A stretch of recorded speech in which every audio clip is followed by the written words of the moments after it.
Well, I can tell a joke. Go for it. Yeah, please This do. is what we're looking Please. for. Yeah. There was a little boy in school named Dirty Johnny. Now, he's not dirty in this joke, but he'd always be a hellion in class, and the teacher didn't think much of him. So the teacher has a project, or not a project, but an in-class thing. How'd that go again? She says, now, this is what you're going to do here, class. I want you to stand up.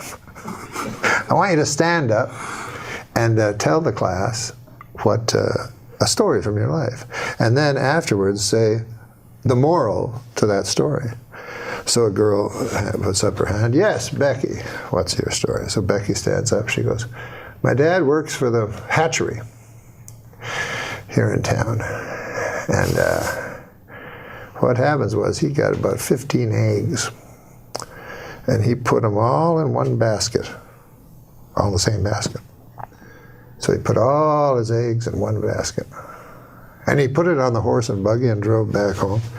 And by God, Becky says, the bouncing and all the eggs broke. Well, that's a good story, the teacher says, but what would the moral be to that? Becky says, well, the moral is, don't put all your eggs into one basket. But goddamn, says the teacher, that's a good one.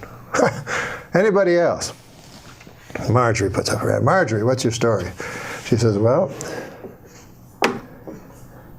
my dad works for the hatchery, as most, all of us. Thank God for the hatchery. She says, or we'd all be lost. But anyways, my dad knows that eggs become chickens. And so he was counting his chickens, and he added in the eggs, you see.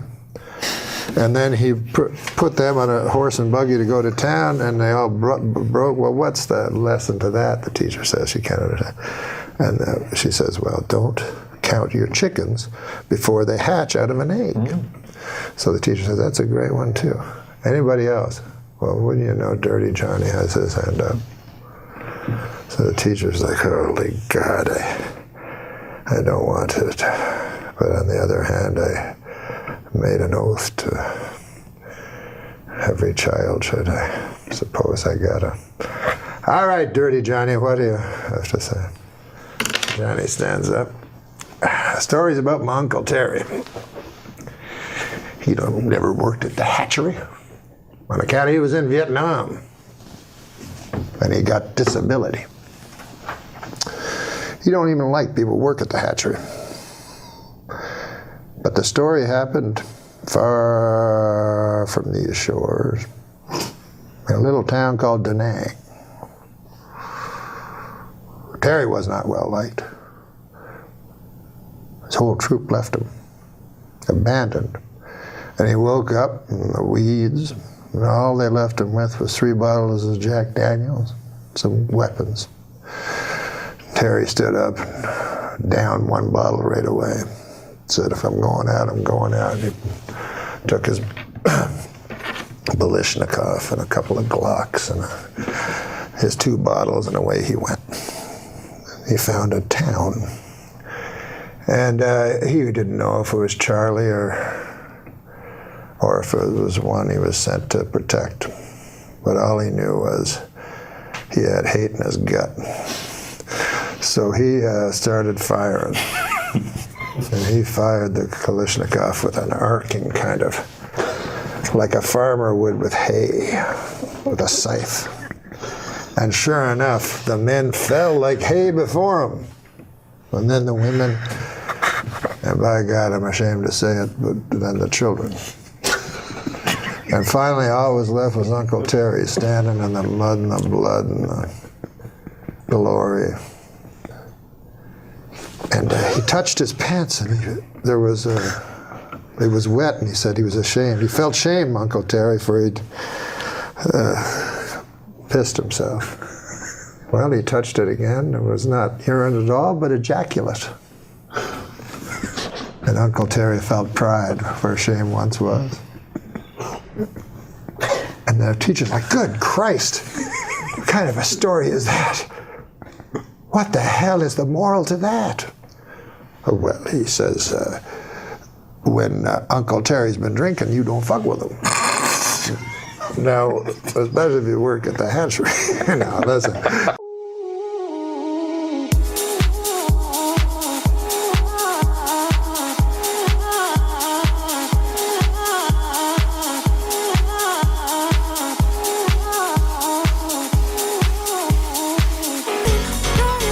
So listen, guys, this has been fun, hasn't it? This has been probably my favorite. Been good. It saves me a trip to my senile uncle. So that's,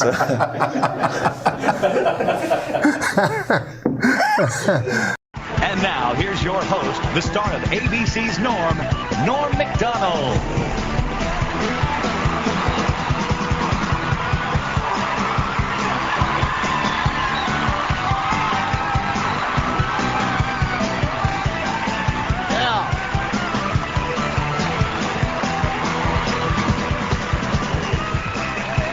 All right. Wow, this is exciting. Thank you, and welcome to the American Music Awards. This is exciting. I'm not actually in music, so let me introduce myself. To those of you who don't know me, I'm Norm MacDonald. For those of you not familiar with me, thank you very much. I am the biological child of Melissa Etheridge and Norm Crosby. So if you want to... Well, that's the big story in music news right now. Melissa Etheridge asked her friend David Crosby to be the biological father of her children. And you know, this was a new experience for David Crosby. Usually when David Crosby picks up a turkey baster, there's a turkey in the vicinity. That's right.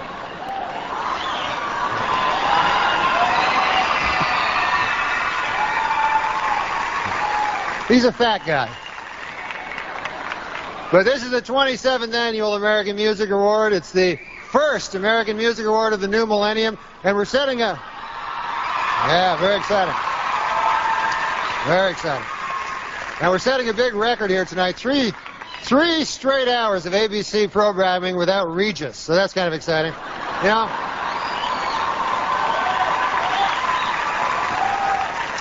You know, before I did the show, I never realized how much work it took to put on a production like this. Check it out. They spent 2 months building all these incredible sets. They had to coordinate 14 live music acts. And most impressive of all, they had to find a seat filler for Jennifer Lopez. She's got a...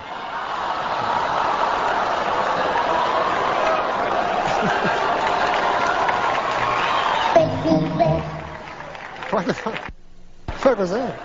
Now, maybe you guys are right. Maybe she doesn't have a gigantic ass. I stand corrected. Well, it's been quite a year in music, though. Let's look back. A lot of classic songs have been covered this year, haven't they? Lenny Kravitz did American Woman. Dwight Yoakam did Crazy Little Thing Called Love. And Barry Manilow released an album entitled Manilow Sings Sinatra, and I'll tell you, it is a great CD, or as I like to call it, it is a great coaster. I like to throw my drinks on that. It's not a good CD at all. And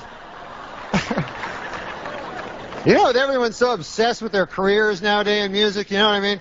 Here's a kind of a nice story. Celine Dion is retiring from music to try to start a family, you know, and I think she's serious about it, because I just saw her backstage chasing David Crosby with a bucket and a copy of Swank. So I think she's serious about it. Well, we've got a big show, so let's get it going. Yeah.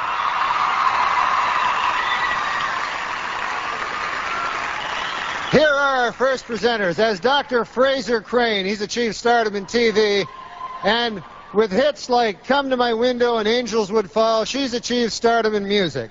But they have one thing in common. They both love the ladies. Please welcome Melissa Etheridge and Kelsey Grammer.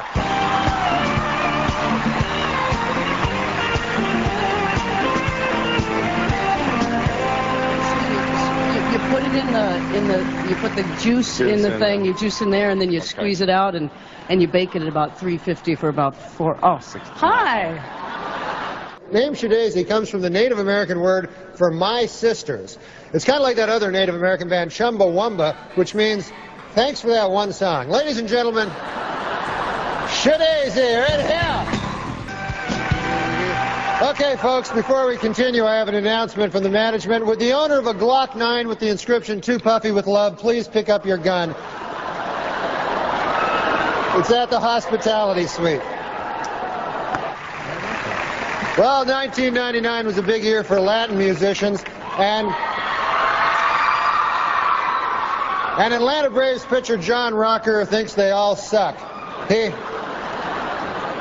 especially hates our next performer, and has never bought any of his 13 consecutive #1 Latin singles or any of his 17 million albums he sold.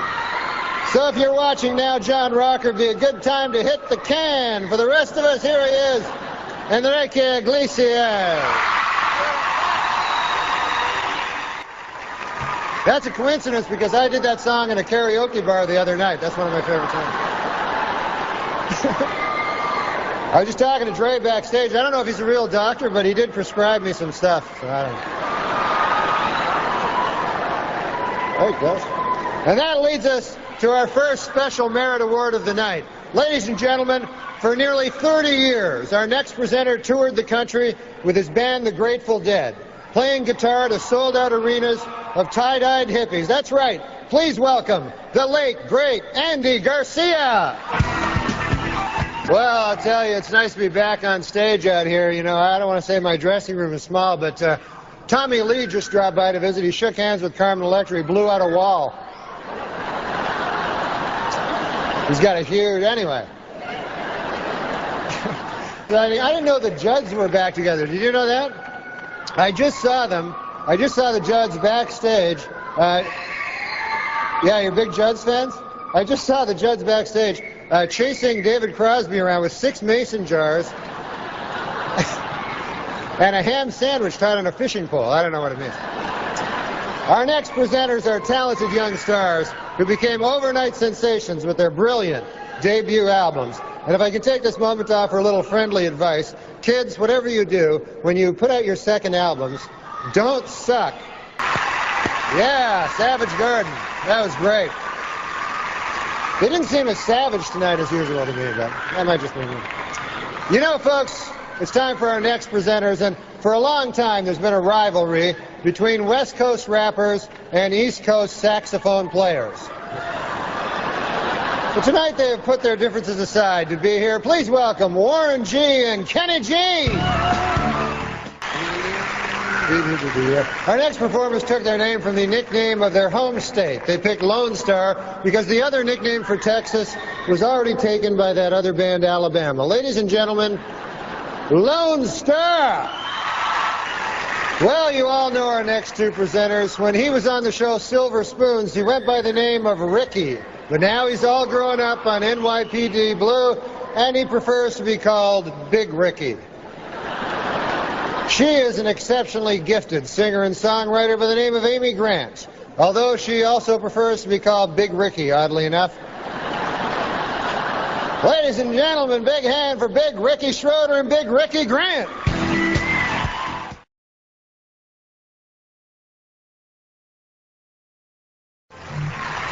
Yeah.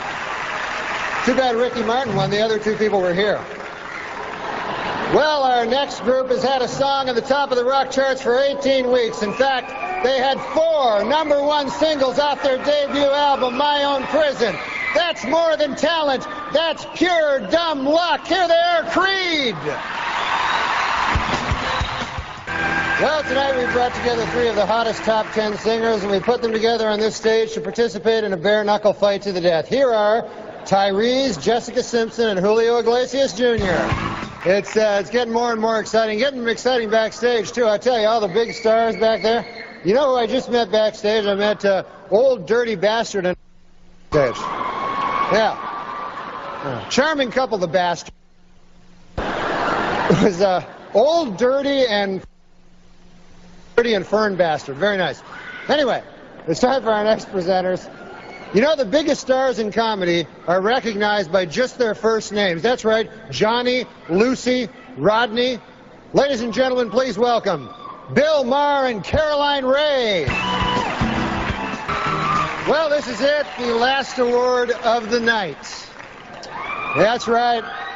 In about 5 minutes, everybody here is going to be at a big party, and in 5 minutes, I'm going to collect my $200 paycheck and get my soothing back rub from Dick Clark. The back rub was the deal breaker.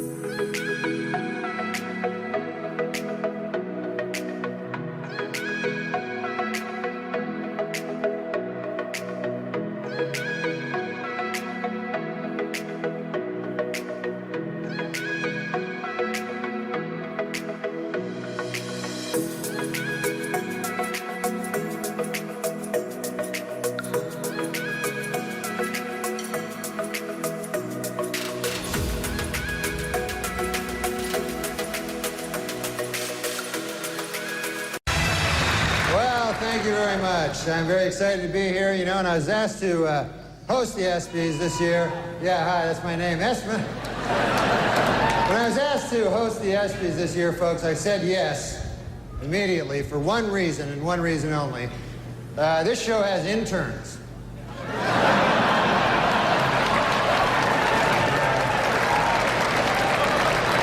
I'll be having little improper relations backstage a little later. But man, it's great to be here at the 6th annual ESPY Awards. Hard to believe, huh, that the ESPYs are 6 years old. Although Anthony Mason swears they're 18. So,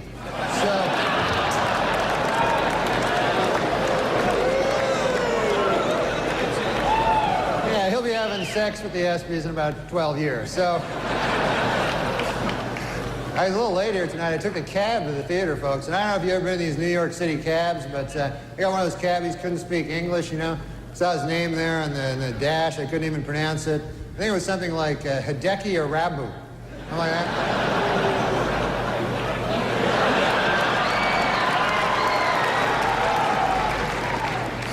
Arabu's been having some trouble, man. They fired his translator. Steinbrenner fired his translator. And people see that as cruel, you know, but I don't know, you know. I mean, if you're not doing well in Yankee Stadium, you know, do you really need a translator? Do you want that, you know? You know? Hey, what'd they say? They say you suck. You should go back to Japan, you dirty foreigner. Okay, I got it. I'm trying to pitch over here. It's great to be here on ESPN. I love sports, man. Man, you can see sports on ESPN you don't see on other networks. You know, like kickboxing. That's my favorite sport. Kickboxing is great. When you think about it, it combines the style and grace of boxing with kicking. This seems kind of immature. Just backstage, a lot of celebrities back there, man. I was talking to Jerry Jones, you know, the Cowboys owner, and he's disappointed, obviously. Yeah. Well, he's a good guy, though, man. He's talking about rebuilding the team, you know. And he told me, he says, we have to get back to what made us a championship team. Strippers and crack.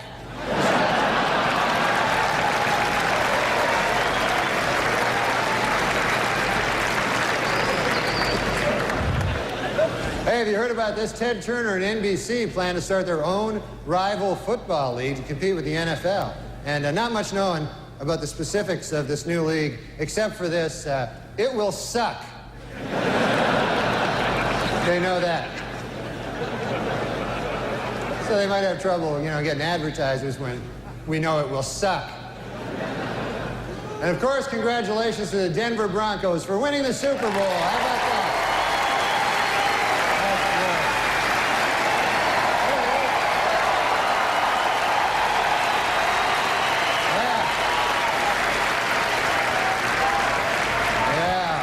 Denver did great, you know. There he is.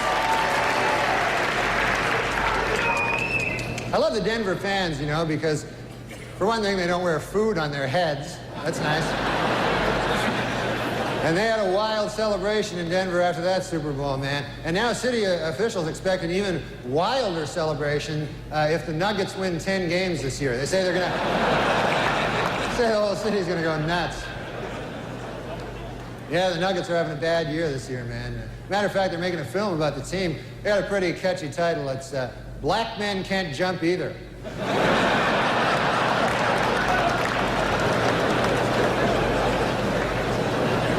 Well, NBA All-Star Weekend over. That was exciting, man. The East beat the West. Jeff Hornacek won the three-point shootout.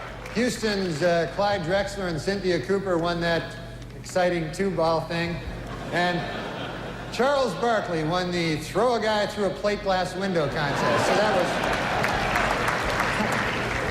that was quite a game, you know. I mean, you know who impressed me the most yesterday was Kobe Bryant. Unbelievable.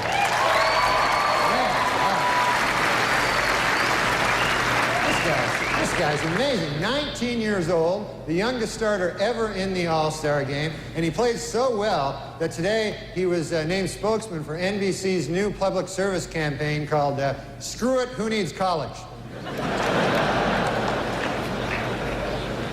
Of course, the biggest story in basketball, no question about it, Michael Jordan may retire. Yeah, Michael Jordan may retire after this season, and it's terrible news for Bull fans, you know, but it is terrific news for golf hustlers. They're happy about it. But Jordan is very serious, though, about leaving. In fact, he's already called the Hall of Fame to make sure that his plaque bears his basketball nickname, Air Jordan, and not his baseball nickname, Senior Crappy.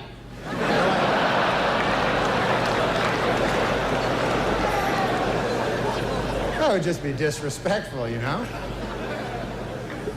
Well, how about them Winter Olympics? They're finally underway, so we've got a lot of great stuff to look forward to the next 2 weeks, like hockey and, well, just hockey, really.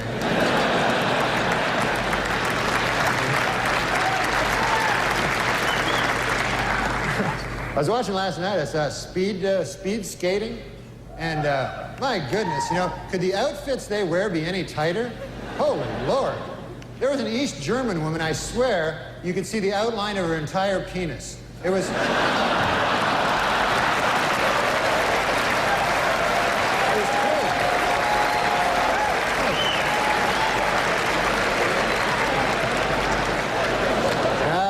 goodness. Well, there's all kinds of sports celebrities in the audience tonight. I see Tiger Woods right there. Tiger Woods, how about that, huh?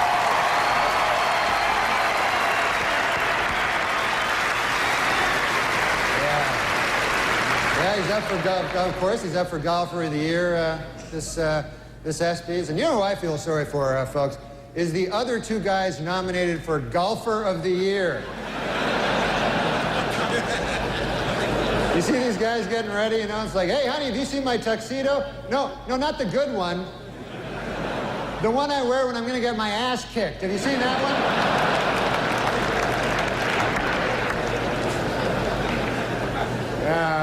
Boomer Esiason is with us. Boomer. How you doing, buddy?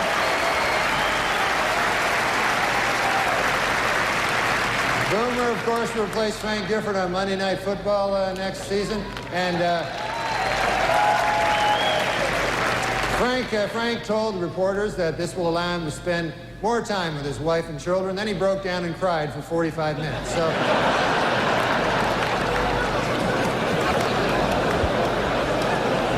And there's Charles Woodson. How about that? What a season he had.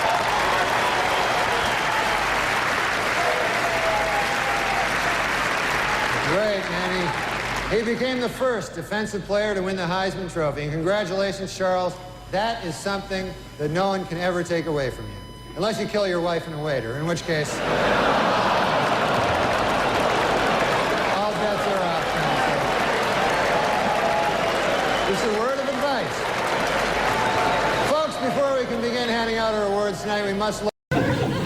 This week is Taxi Cab Appreciation Week, so to all you taxi cab drivers out there, I'd appreciate it if you'd take a shower once in a while. How'd that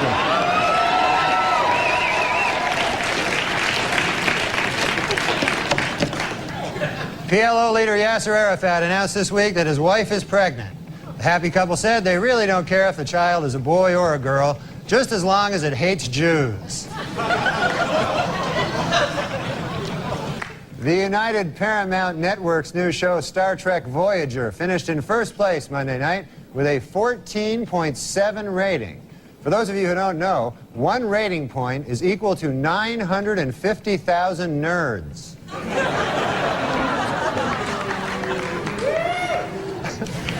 Well, there's good news this week from strife-torn Ireland, where a historic peace agreement has just been signed.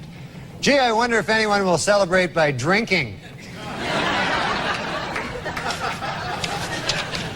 Angry over the Atlanta Braves and Cleveland Indians' use of Indian caricatures as logos, Native Americans showed up at the World Series tonight. They chanted for hours to protest Indian stereotypes, though it didn't help their cause any when it started to rain.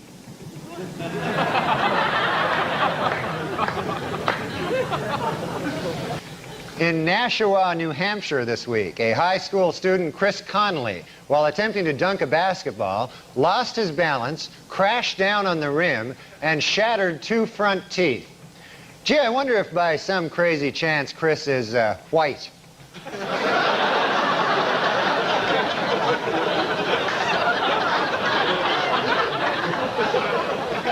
Well, if I can be allowed a personal opinion, you know, I think Harrison Ford's new mustache works. And by works, I mean looks really gay.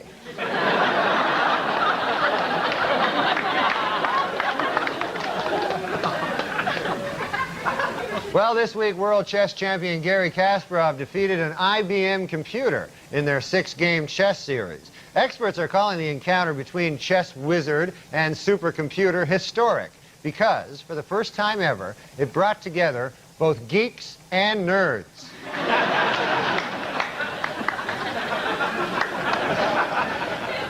In honor of this year's Academy Awards, Carnival Airlines is offering anyone named Oscar a free flight to or from Los Angeles.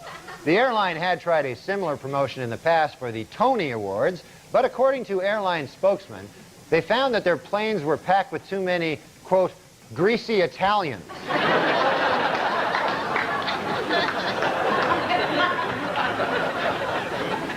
Last week on Larry King Live, Marlon Brando made the shocking statement that Hollywood is, quote, run by Jews.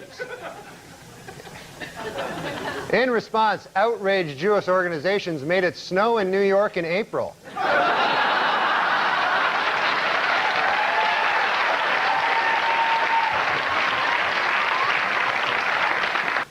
In overseas news, an attempt to lift the ban on gays serving in the British Armed Forces has been defeated in Parliament.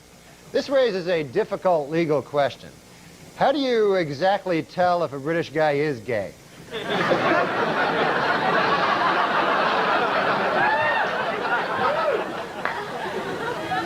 In Bridgeport, Connecticut, the Statakoti Indian tribe is seeking recognition by the Bureau of Indian Affairs in order to open either a manufacturing company or a casino.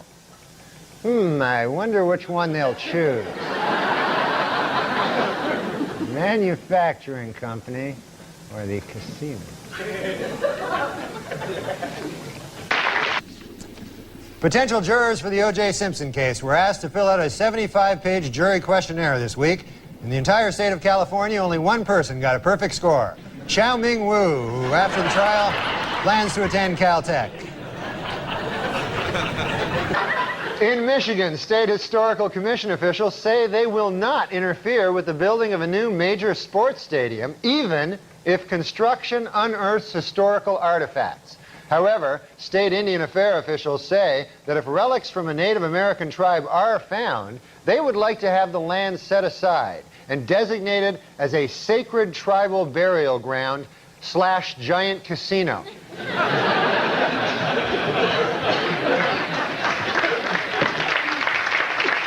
According to the U.S. Bureau of the Census, California's population is expected to grow nearly 18 million by the year 2025. Also by the year 2025, it will be much easier to find a vacant apartment in Mexico.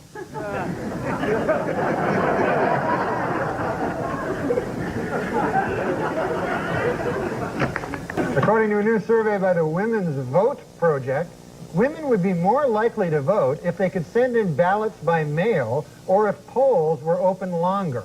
Also, more women would vote if you were permitted to bake your vote.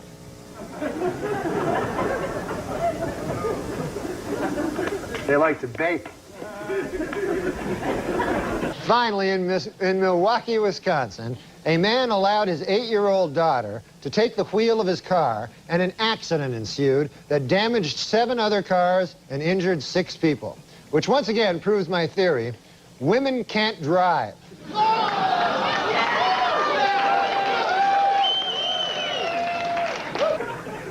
4 Wisconsin men have been charged with felony hate crimes after burning a man's buggy simply because he was Amish.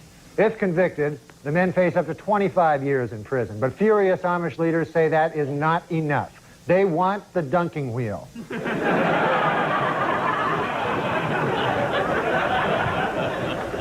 On Wednesday, NASA launched the Space Shuttle Columbia on its 87th voyage. This trip by the shuttle will feature the first spacewalk ever by a Japanese astronaut who will get to take in the unique perspective of Earth from space.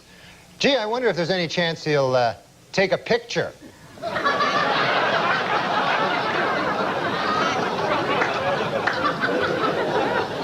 This week, computer hackers broke into Yahoo, the internet's most popular website, and vowed to unleash a crippling computer virus if a fellow hacker is not released from prison.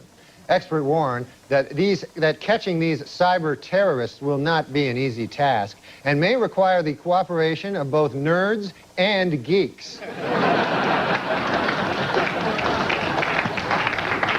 Safer drivers, men or women? Well, according to a new survey, 55% of adults feel that women are most responsible for minor fender benders, while 78% blame men for most fatal crashes.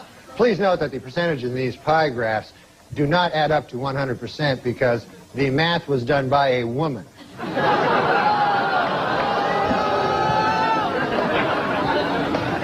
For those of you hissing at that joke, it should be noted that that joke was written by a woman. So now you don't know what the hell to do. No, I'm just kidding. We don't hire women. I'm thankful for women. Oh, there you go. The greatest creatures on earth. That's all right. We'll get behind that one. I think women are more intelligent than men. Also, Conan, without women, there would be no cookies. How many Polish guys does it take to screw in a light bulb? The question cannot be answered because Polish people are so fucking stupid that no matter how many of them are available, none of them would ever be able to complete that simple task. This is a meta joke. Have you aware of these meta jokes? How many comedians does it take to screw in a light bulb? How many? 2. One to do it and the other guy to go, how long's he been up there? I like that. On stage. Yeah, because they was going, They're like, how long? Oh, that's a good one. That's Polish people. I remember the Poland. Do you remember they were trying to had something? They were trying to land on the sun. Oh. I was going to say that the Polish government did actually try to land on the sun back in the. No, they didn't. Yes, and they were ridiculed for it because they said you'll burn up when you come anywhere near. They said we're going at night. Who? Now, And come to think of it, I got addicted to you. Oh, no, no, no. And come to think of it, I need somebody like you. Oh, no, no, no. I need someone like attitude. You have to say this with attitude. So you have to read ahead and use your acting skills. I liked you in She-Devil. Thank you. A study has found that men are just as likely as women to spread gossip. At least that's what I heard Rick tell Brad, who, by the way, has a crush on Patty. Oh, does she? All the racial things against Asians. Yeah, can you tell me them? Well, Guy I love when the Guy people do that. Aoki got mad at me one time. Why? He's the head of the guys that get offended. Yeah. In terms So just of tell me something. well, he knows them the best. Yeah. Oh, you do? What about this? Yeah, I call it write the them G down word. The Yeah. G word. Do you know the G one? Oh, gook? Yes. Well, you just said that like it came out so That's naturally. slipped out. Oh, no, You're right about You just that. said it just like, secondhand. I thought it was Gook? a term of. I thought it was a term of endearment. It's not. But can I tell you guys? Can I tell you guys Yeah, where? you think that's like a fucking handshake. Tell me some of the Asian things that like what you call a guy. Small penis? No, like names. Names, yeah. Oh, yellow. Yeah. Yellow? Man. That's just what Yellow, you yellow say. man, that's what you say. God, You made that makes up. Oh no, Hey, yellow man, get out of my bar. I've never heard that. No, that was just Guy my runs favorite. out of the old one, so he has to make up a new one. Come on. Last week on Larry King Live, Marlon Brando made the shocking statement that Hollywood is, quote, run by Jews. In response, outraged Jewish organizations made it snow in New York in April.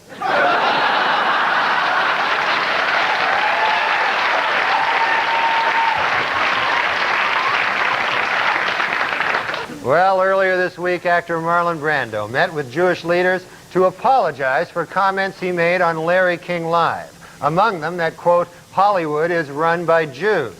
The Jewish leaders accepted the actor's apology and announced that Brando is now free to work again.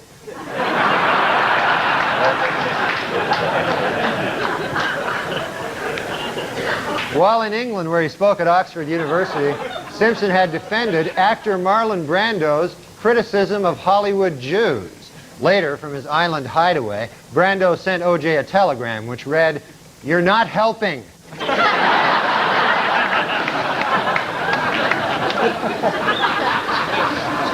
In Cincinnati, is Cincinnati Reds owner Marge Schott an anti-Semite? Well, it is beginning to look that way. According to a report out today, on the entire Cincinnati Reds team, there is not one Jewish player.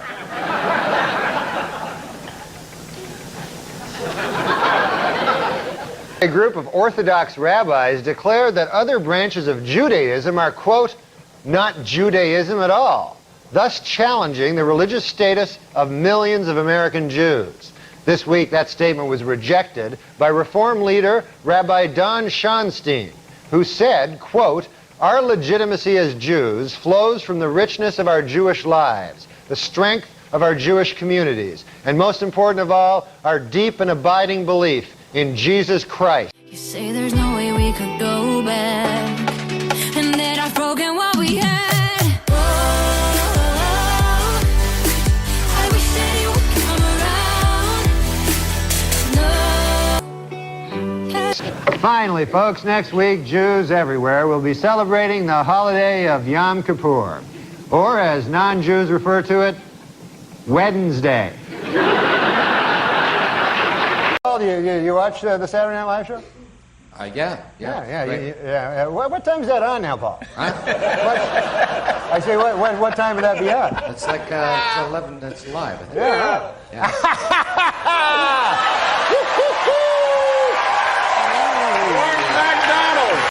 Tonight, a side of me you've never seen, my evil twin, otherwise known as Norm MacDonald, joins me for an evening of comedy, revelry, and fashion tips. Also with us, comedian David Spade.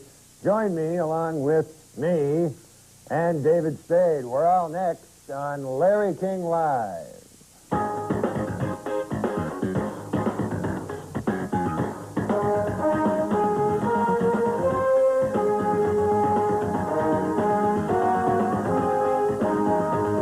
Welcome to Larry King Live. Tonight, a very special guest, the Iron Horse of broadcasting. Larry King is with us. Larry, welcome. An honor to be with you, Larry. Well, welcome to the show. This is strange, isn't it? It's strange, but it's good. I'm very proud to be. I've always wanted to guest with you. Yes. Yeah, it's weird. It's good to be on the other side of the desk. Yes, good to see myself. You know, now I'm starting to talk like you talk like me. All right, what's the question? The first question is, Larry, you've done it all. You've interviewed everybody from Sadat to, who's another guy? And name it, Clinton. Sadat to Clinton, all through the years. What is the key to being a good interviewer? What, The key the key to being a good interviewer. is being a good listener. What was that?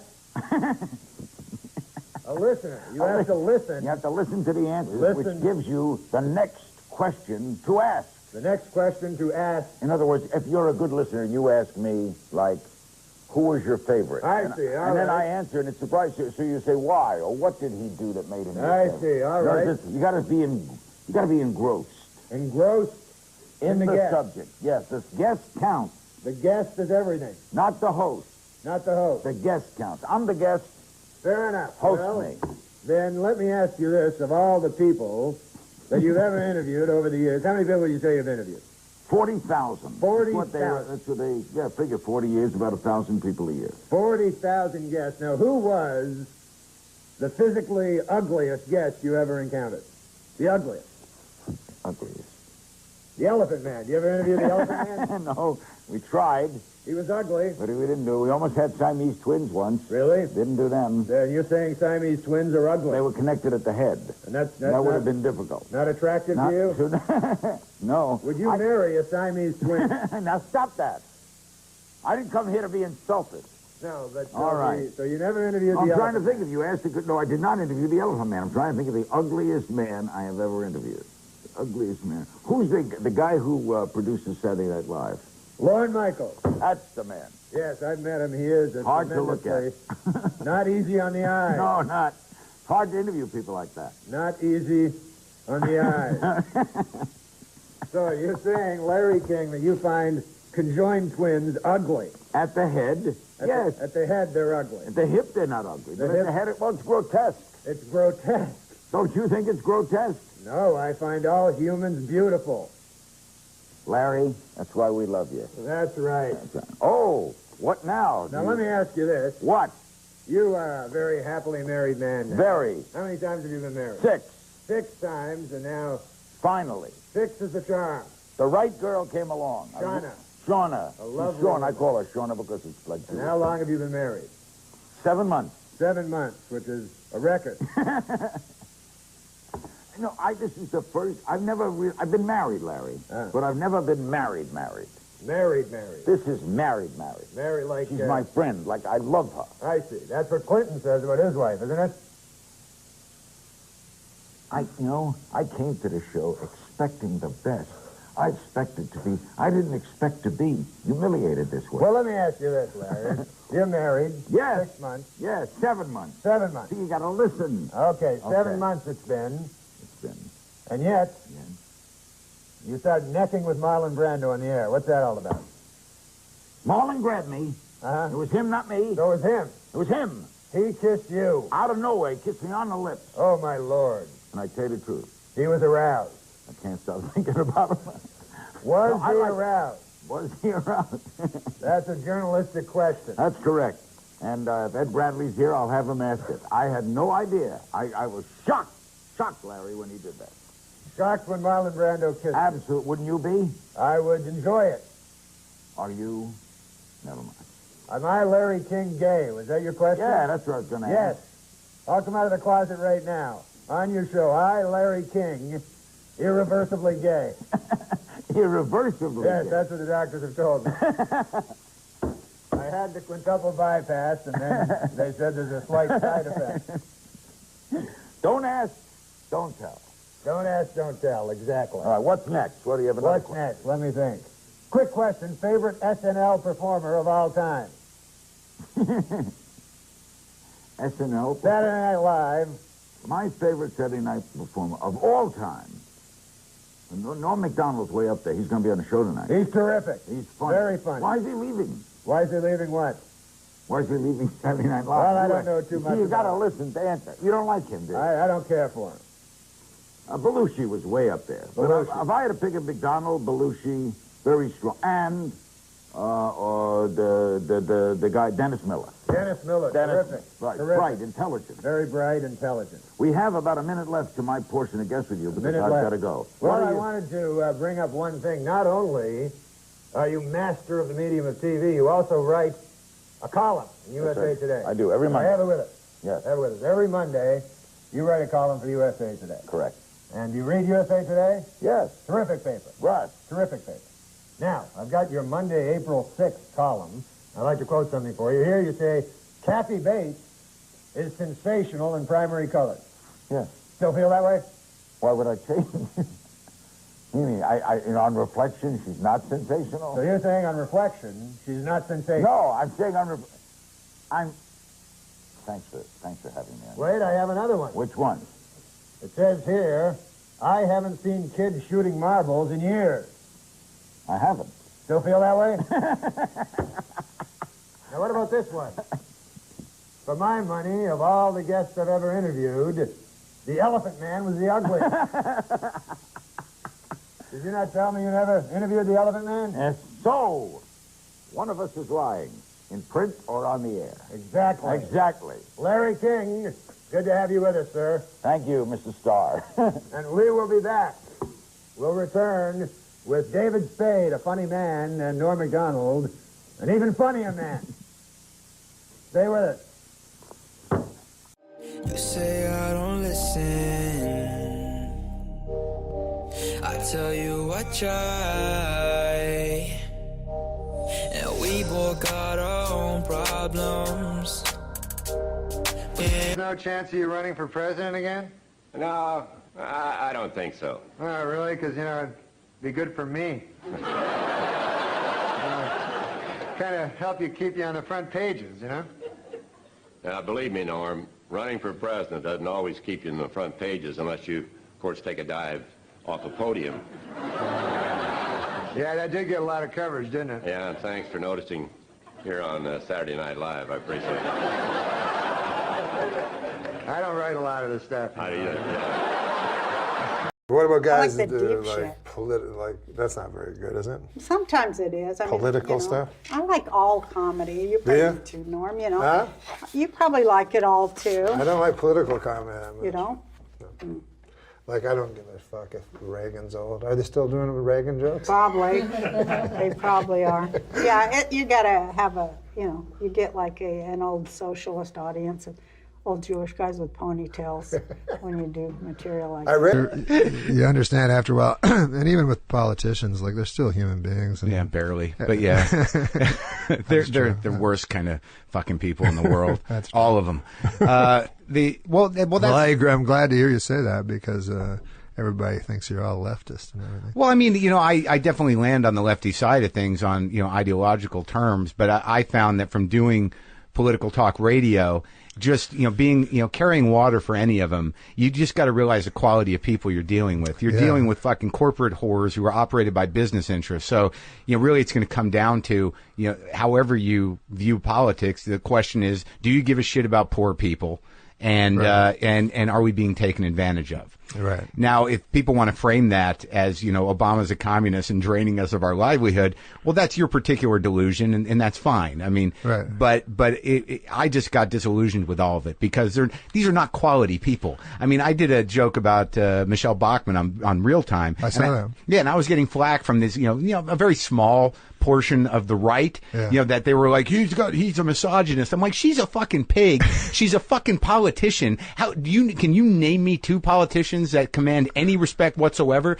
Why do we respect these people? These people are car salesmen. They're idiots. They're more disingenuous than anybody as performers, and they basically figured out a way to bait and placate morons into voting against their self-interest. That's an amazing skill, but is it respectable? I don't know. Do you respect a guy that sells you horse shit in the guise of a health supplement?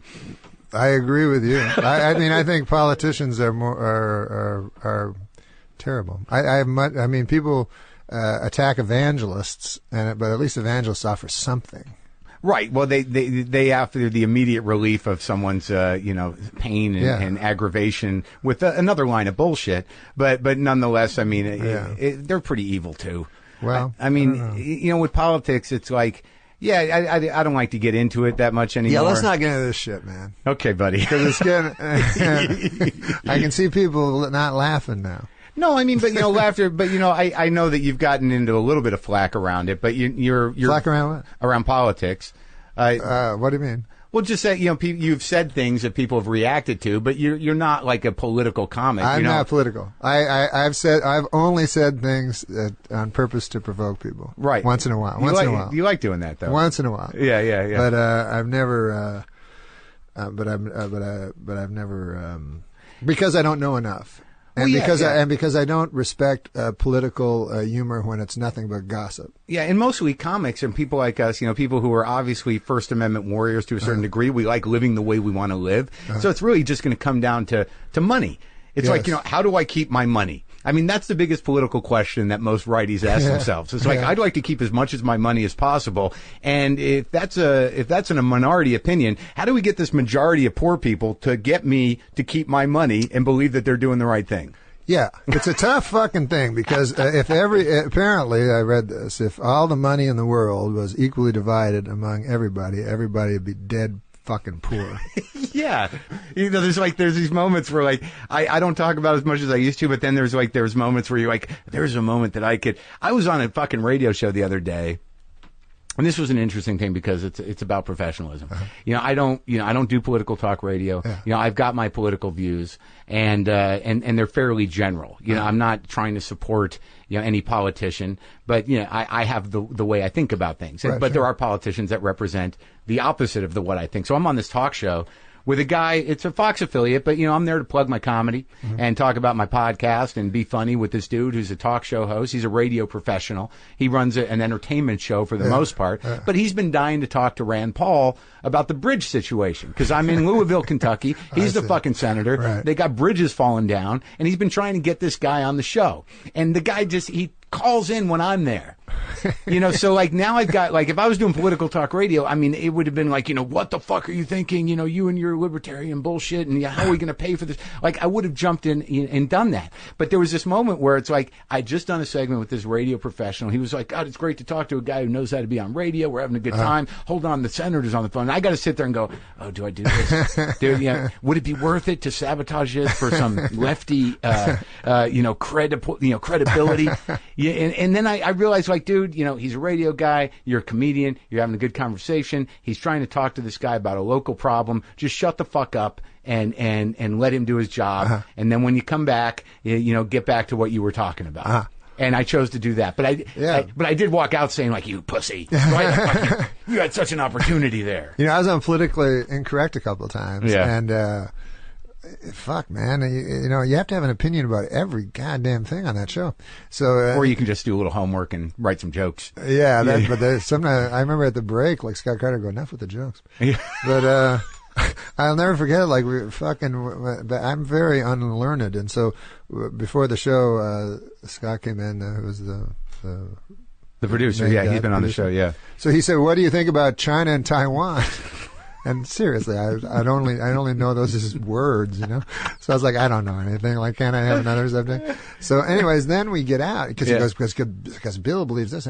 Anyways, when we get out, we're introducing the guy beside me, the smart guy, right? Mm-hmm. He wrote a book on China and Taiwan. Right. So fucking Bill Maher, he starts with me. He goes what was it, China and Taiwan? I go, I don't know. Fucking ask this guy. What do I know? I'm a nightclub comic. What?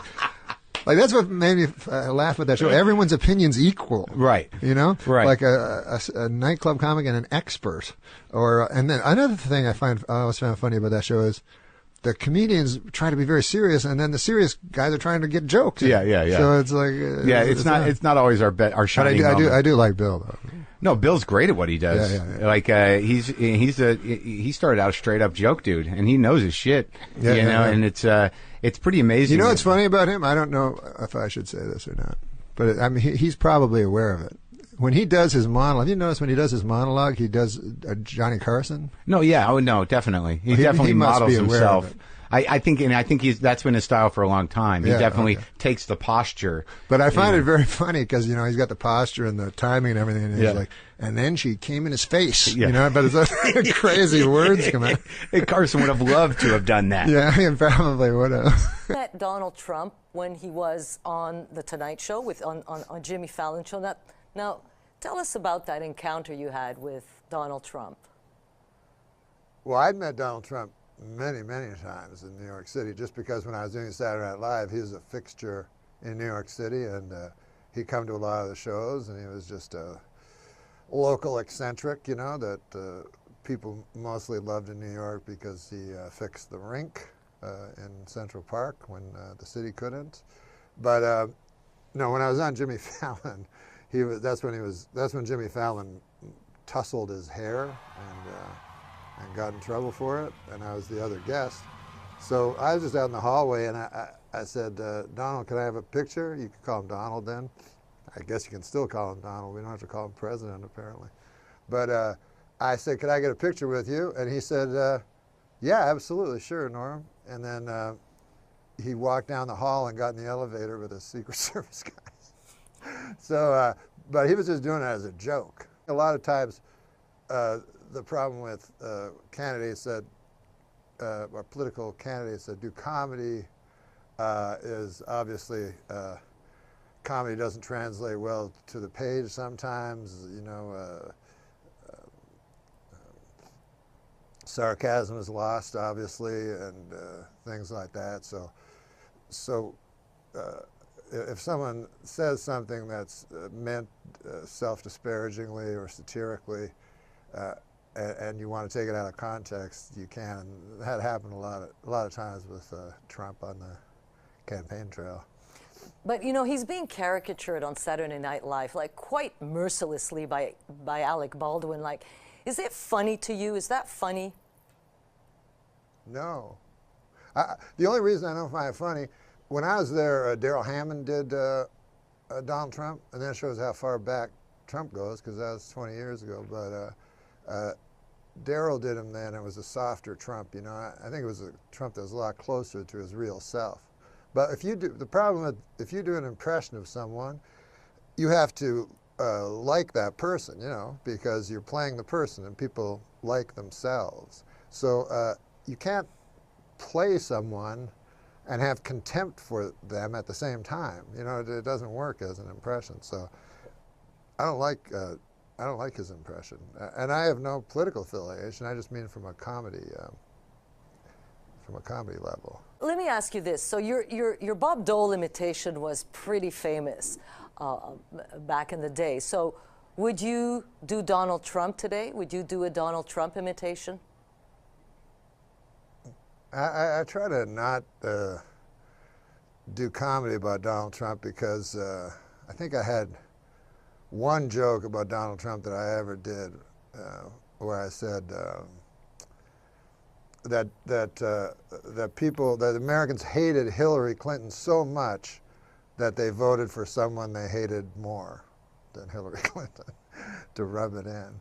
And that's the only time I ever made a joke about Trump. But I try to stay away from it because it's just, you know, it's low-hanging fruit, and also, you know, Trump oftentimes is doing self-parody, and nothing looks dumber than if you parody self-parody. You know, you really get caught not understanding. So comedy in the time of Trump, is it more difficult than it was when you were on Saturday Night Live?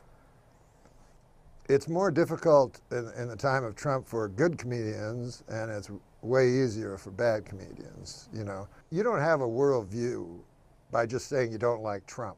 You know what I mean? That doesn't count. Like you can't just say I hate Trump, and that makes you a good person. And the Democrats just can't say I hate Trump, and that means they have a position. You know, that's no position.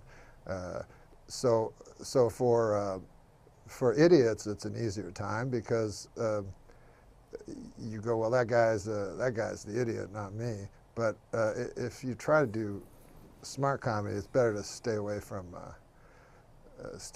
Trump. You know.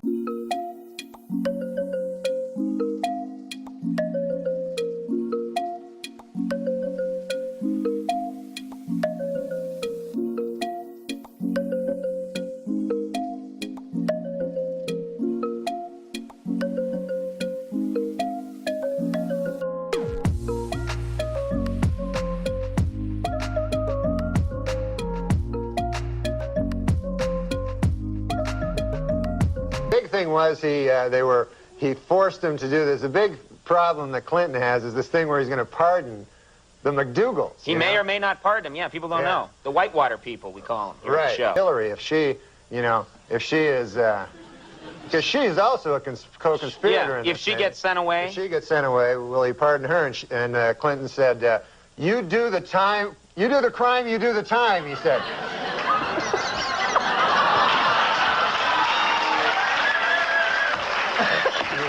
That was so sweet, you moved into three-point range and up and at the last second fouled. All right. I don't know about politics. I listened to your book. You listened to Oh books? my god! Well, yeah, I listened to books. Oh my God, that must have been. I was trying to get through it. No, I you're. don't know how to talk. Like, I wanted to ask you that. I wanted to ask you how, because I did a book and I read it, yeah. and I was just a flat line. There was no inflection. Well, that's what I did. Yeah. No, it's so fucking good. Really? Yeah, because you tell it. I mean, the book is written like it's like a Cormac McCarthy kind of a book. Noirish kind of, yeah. Yeah, and so you do it in a way that's got that almost like a narrator. Like what was the book that became a movie? No Country for Old Men. Yeah. It's almost like the narrator from that is doing your book. I never saw that movie. Was there a narrator? Everybody tells me you have to. Oh, see it's that great. movie. Yeah, you'll love it. And I love the Coen Brothers more than anybody. But that was Coen Brothers, right? I believe so. Yeah. But there was a narrator in it? I think so. Oh, okay. If there wasn't, then it would be what the narrator would sound like. What's his name was in Big Lebowski, like guy with the big mustache that plays a cowboy. Oh, yeah, he's great. So great. Yeah. But he was the narrator. But no, what were you thinking when you narrated it in terms of... I was real scared because I didn't know I've never listened to a book on tape, you know? And I was like, are you supposed to do different voices? Like if there's a girl... Do you go like, hi there? I was like, I don't think I could do that. And then are you supposed to act? Because that was exactly the fear that you said I had, that it was just going to be flat, monotone, you know what I mean? Yeah. And I haven't listened to it, so I'm glad that it sounds okay. Yeah. Because they said like an actor, I said, well, that's going to be ridiculous if people get it. Yeah. And it's my life and it's an actor. Right. You know? So I have to do it. But, Spade said, like, it doesn't count for your sales, so it kind of hurts you. But then they say, well, people that read books, people that listen to books don't read them all, you know what I mean? And that's their lifestyle, listening to books. Which I've never gotten into, but my friends do. I like it because, especially if it's read by the author, because then I don't like it when it's read by an actor because then I feel like I'm the third guy to ingest the material. Oh, that makes sense, yeah. But if it's the author, then So, because also I would be interested in hearing how they sound. Oh, you know what? If it's You're on my audiobook. What? You're on my audiobook. I did a book and it was called Dear Mrs. Fitzsimmons, Tales of Redemption from an Irish Mailbox. And it was letters that my mother had received my whole life when I was in trouble. Oh. It was police reports and teacher thing. And I had celebrities read the different letters and you read one of them when you did my podcast. You're on my audiobook. God, you just tricked me into... Yeah. I remember that. Yeah, you had me read something. Yep. But I don't think you told me what it was for. No, I just told you to read it. That's hilarious. But you had a guy reading on yours. Signing releases or anything? Yeah, we got a release. Yep, we got the release. I think your head was somewhere else. I think Ben Hoffman was with you. I sign anything, you know what I mean? Yeah. Like you go to a show and they just tell you to sign something. Yeah. Like Brian Regan had a funny thing about you buy a house, he's signing all the papers, He's like, I hope you're not ripping me off. I don't know what I'm signing. I hope you're not taking all my money. Because, you have to sign like a weird thing is your accountant, if he cheats on your taxes, you're responsible. Yeah. Like you go to jail because you signed the stupid thing at the end. Right. Do you read yours? Well, I know I got a real honest guy. Like he doesn't get any. I don't get any savings or anything. Yeah. Like I go, what about can I say I use part of my house to write, think up jokes? Yeah. And he's like, do you really? I'm like, no. So he's like, no, you can't. I'm like, no, but I do. Yes, I meant to say yes. And he's like, you said no. So I blew it. I should have said yes. Yeah. But yeah, so it's good that he's super honest. It is amazing what you can write off as a writer performer. Yeah. You know, my Nonsense, right? accountant's like, write anything. He could, like I every just, meal, right? every meal, and then when I go on like I went to Spain on vacation with my family. Yeah. But I did a gig. I just some guy emailed me and he's like, "Hey, I hear you're coming to Barcelona, and I'm a show producer. You want to do a show in a bar?" I said, "Absolutely." So I went out and he said, "Just we'll charge at the door, and then you just take all the money." Yeah. And then I ended up with $500 in Spanish money, and then I got to write off the entire trip. Wow. Yeah. The whole trip. Well, I Yeah. think 1/5. Amazing. I guess my part 1/5. Yeah. Yeah. That's incredible. Or 1/4. Four people in the family. So let's talk about the Spain. book. It's called Based on a True Story. Oh yeah, and you listened to it. I listened to it. Yeah, and I really. Kind of afraid of listening to it. I don't want to blow smoke up your ass, but it is just it's so smartly constructed. Smartly. Oh, See, thank I you. like when you try to compliment somebody on being smart and you sound like a fucking No, idiot. I think that's a word. It's smartly constructed. I like the way you create this. It's like what's his name who drove to Vegas? The Rolling Amiga? Stone? No, the Rolling Stone. Oh, Hunter writer. S. Thompson. Yeah, it's got got some Hunter S. Thompson Oh, in it. it's very influenced by Hunter S. Thompson. Yeah. And Adam Egan, who I know, who you just torture in the book. Yeah. Adam is the manager of the Comedy Store, or the world famous Comedy Store in Hollywood. And what made you decide to just make him your patsy in this book? Well, he's a really good guy. And then when, I did this video podcast they wanted me to do, and I said I should get a sidekick, like just pretend it's a talk show. Yeah. And but I didn't want I wanted somebody. I wanted to make the host sidekick relationship like just way magnified, to what it was with Carson and Ed McMahon. So just a guy I could pile onto, and I didn't want any blowback, so I didn't want to get a comic that would, joke back at me. Right. So I did the podcast with him, and it turned out to be perfect. Yeah, I saw an episode where you're supposed to do an ad for the Man Grape, and you and you just by the end it would convince anybody not to buy a Man Grape. Yeah. Well, I made no money for it, so I was like, I have to do ads, like. But yeah. So, but it was in a kind of a self-fulfilling thing. Like in the second episode we did a little comedy bit where I said, we got some letters from people, comments, and they're pretty good for the most part. And then I read them, and it'd be like, this guy says, because the first show was me and Super Dave. This guy says, it was great to see Norm and Super Dave, two comic heavyweights, sparring together, lose the douchebag. And so the second one was like, I love the show, everybody was great, but lose cunt face. And so, anyways, it became self-fulfilling, and then everybody started actually doing it.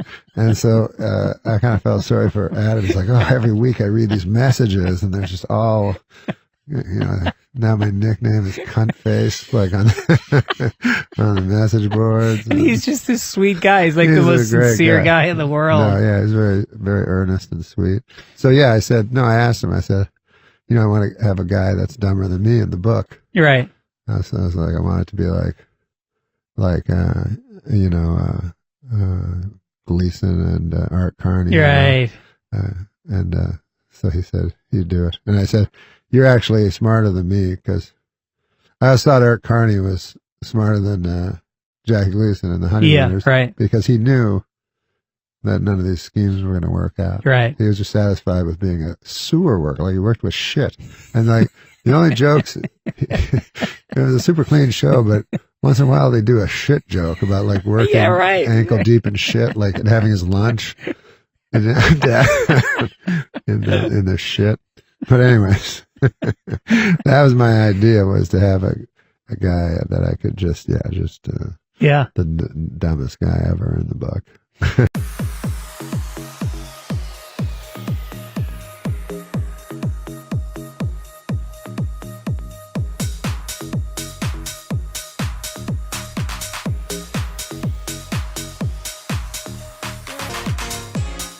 Meanwhile, he has turned around the Comedy Store. He came in, and that place was like. Did he ever? I mean, nobody would work there. I mean, I didn't work there. It was just it was chaos. Well, apparently the guy that books people, whatever, Yeah. it was very unpopular. Right. Before. Now that's what Adam does. He was the manager, but now he decides who goes. He says it's torture for him because he's so sweet. Right. And everyone's coming up to him. Yeah. But yeah, he gets guys to come. Because every time he's with me and there's Spade's there, he's like handing him. I'm at him. If you ever want to come and work out, and then people do. Yeah. Like Spade started to. Yep. And so yeah, he did turn it around.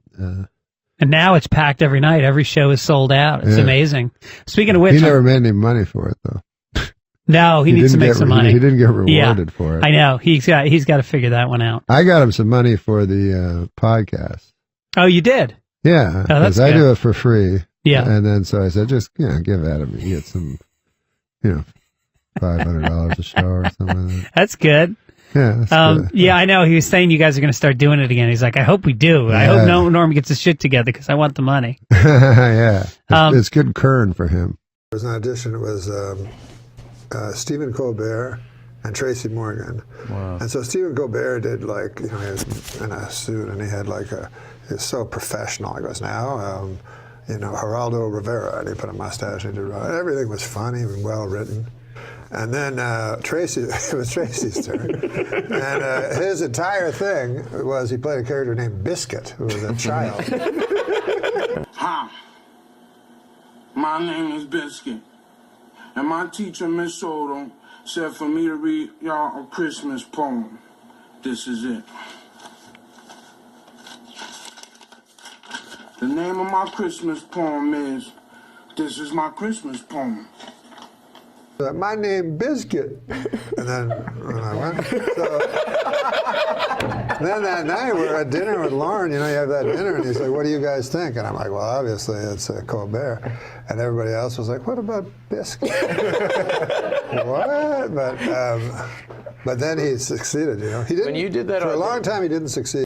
You started, everybody knows you got your big break on SNL. Do you remember your audition? Because I remember your audition. How you remember? Because I was there. You was? Yeah, you and I were both there in the final callback going to network in 1996. I never worked with you. Oh, you didn't get the job. My bad.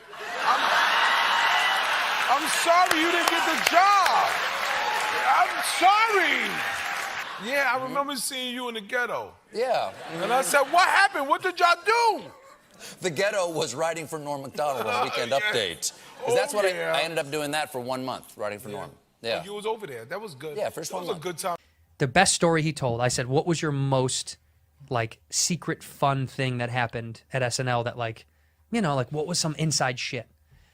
And he goes, Smigel and I, Robert Smigel. If you don't know who Robert Smigel is, he's Triumph the Insult Comic Dog. He's the voice and the genius behind that. Smigel's a fucking phenomenal genius writer and comedian.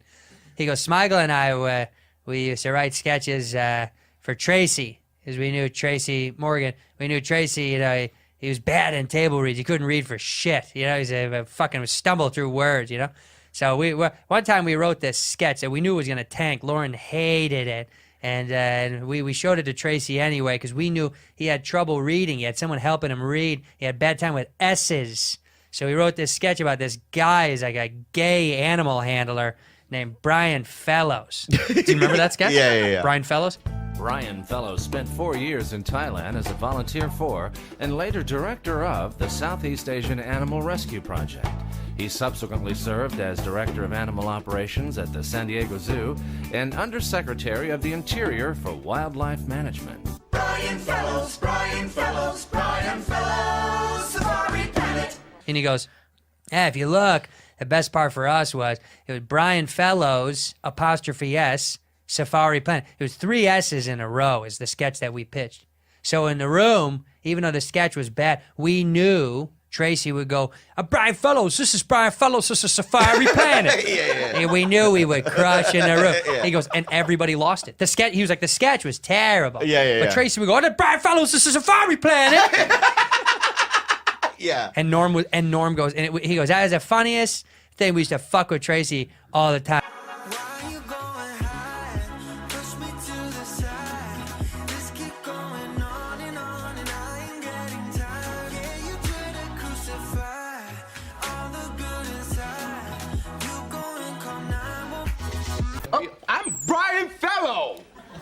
Yes, I'm well aware, and I didn't mean to insinuate anything by that. I apologize. Oh, that's okay. Let me tell you, I once saw a video of a monkey washing a cat. That's crazy. Okay. All right, this is nuts. You have clearly overstated your credentials. I'm Brian wasting Fellow. my time here. I'm Brian out, Fellow. Good, go. And take that monster with you and tell him to stop smiling at me. I was early on that Sunday in Philadelphia. I told everybody to watch it from the early start. And who else? Got nothing from it. And then I even phoned their agent. I said, "Hey, that's a good show. Nobody's watching it, but I like it, and I'm in TV." They never got back to me. Never did. DeVito's the EP on that show. Oh, He's yeah. got an axe to grind with. Why? Because of the fist fight I had with Christopher Lloyd back at the Improv. Exactly. You remember the incident.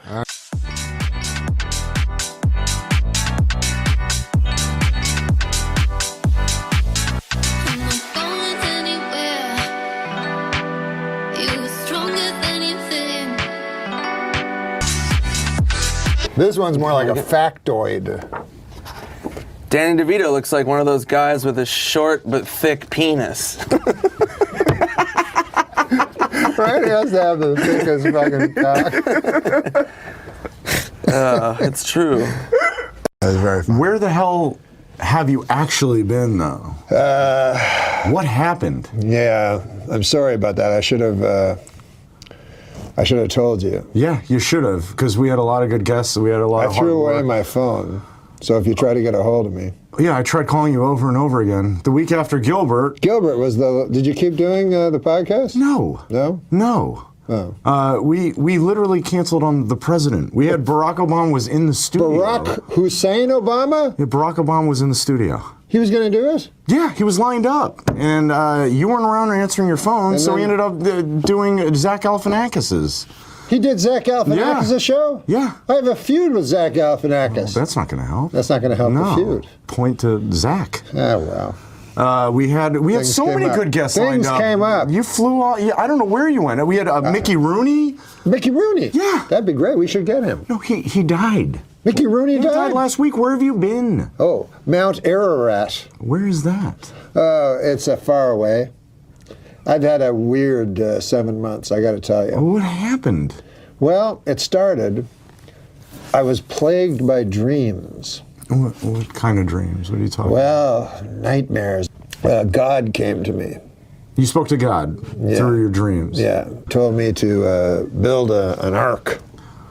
Okay, so told you to build an ark. Yeah, he had some plan. He said I should build an ark and then get 2 of every animal on Earth.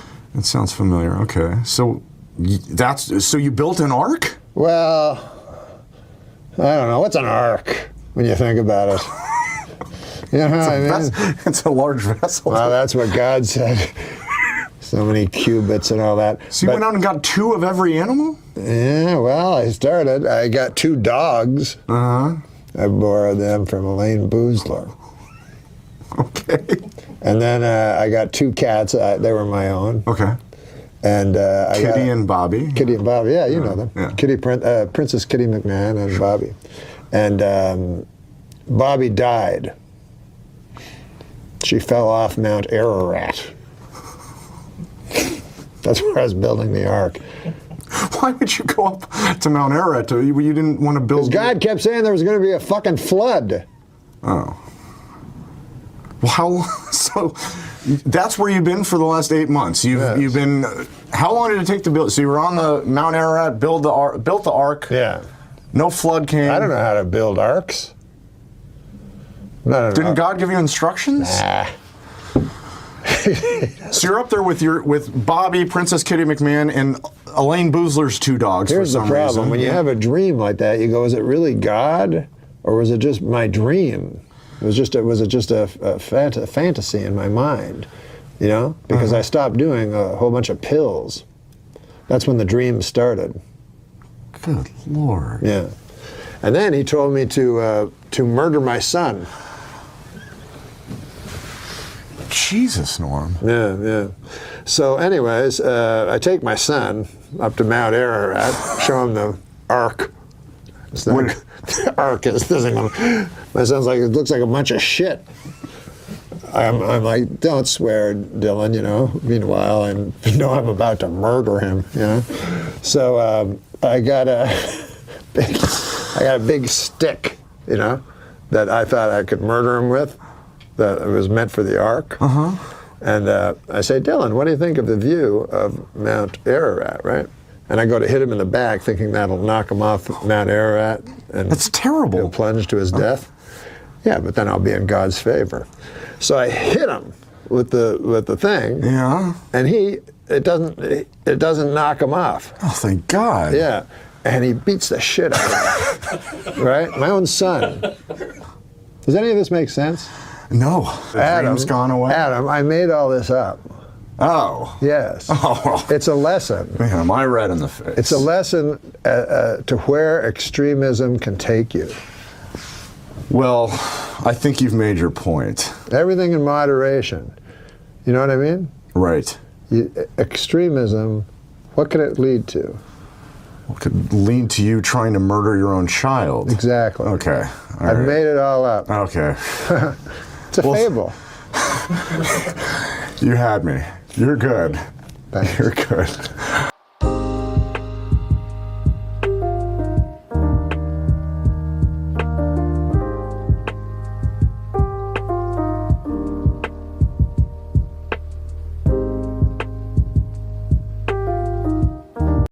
Do you have a team? Do you have a rooting interest in football?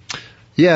I have a team I very much like. It used to be Denver because this is an interesting thing that happened. I never liked Peyton Manning. I don't know why, but I just didn't. Are you a Brady guy, or are you just an anti-Peyton guy? No, I just for some reason didn't like Peyton. I didn't like that Eli. I really didn't like that Eli was drafted by Seattle and said, no, I'm going somewhere else. I'm like, what? You're allowed to do that? Elway did that to Baltimore. That's right. He did. You're right. So I said, anyways, but Peyton Manning one time, I was in a hotel in New York and I was leaving it and Peyton Manning was coming in and he walked up to me and he said, hi, I'm a big fan. Peyton Manning? You know, like he said his own name as if he needed to. And I liked him. That's how shallow I am. A guy likes me, and then I like him. Well, you know he was there that night. What night? At Radio City Music Hall. Oh, well, you're right. He was a young... he was really young. Yeah, he was super young. He's one of the awkward cutaways that you always get. Right, because I remember looking and going, wow, is that him? Because I saw just recently, and another guy that hated me was Bill Bradley. Well, I mean... even if he liked you, he couldn't show that he liked you. He's in politics. You know how that goes. Exactly. But no, my team is the Seattle Seahawks because I love Russell, you know. But I'll tell you this, man, I love Chip Kelly. I really love Chip Kelly. I don't like Kaepernick. Not in the NFL? Pardon me? You like Chip Kelly in the NFL? Yeah, really? I do, yeah. I think it's crazy to fire him because I just love that, you know, exciting, super fast offense. I think it's such a great idea if it's perfected, but they never give him long enough, you know? Because a team, it's almost like, in basketball, the triangle offense, if that even exists or is anything. But to do it that fast, that, you know, almost no huddle, speed, you know, for the entire game.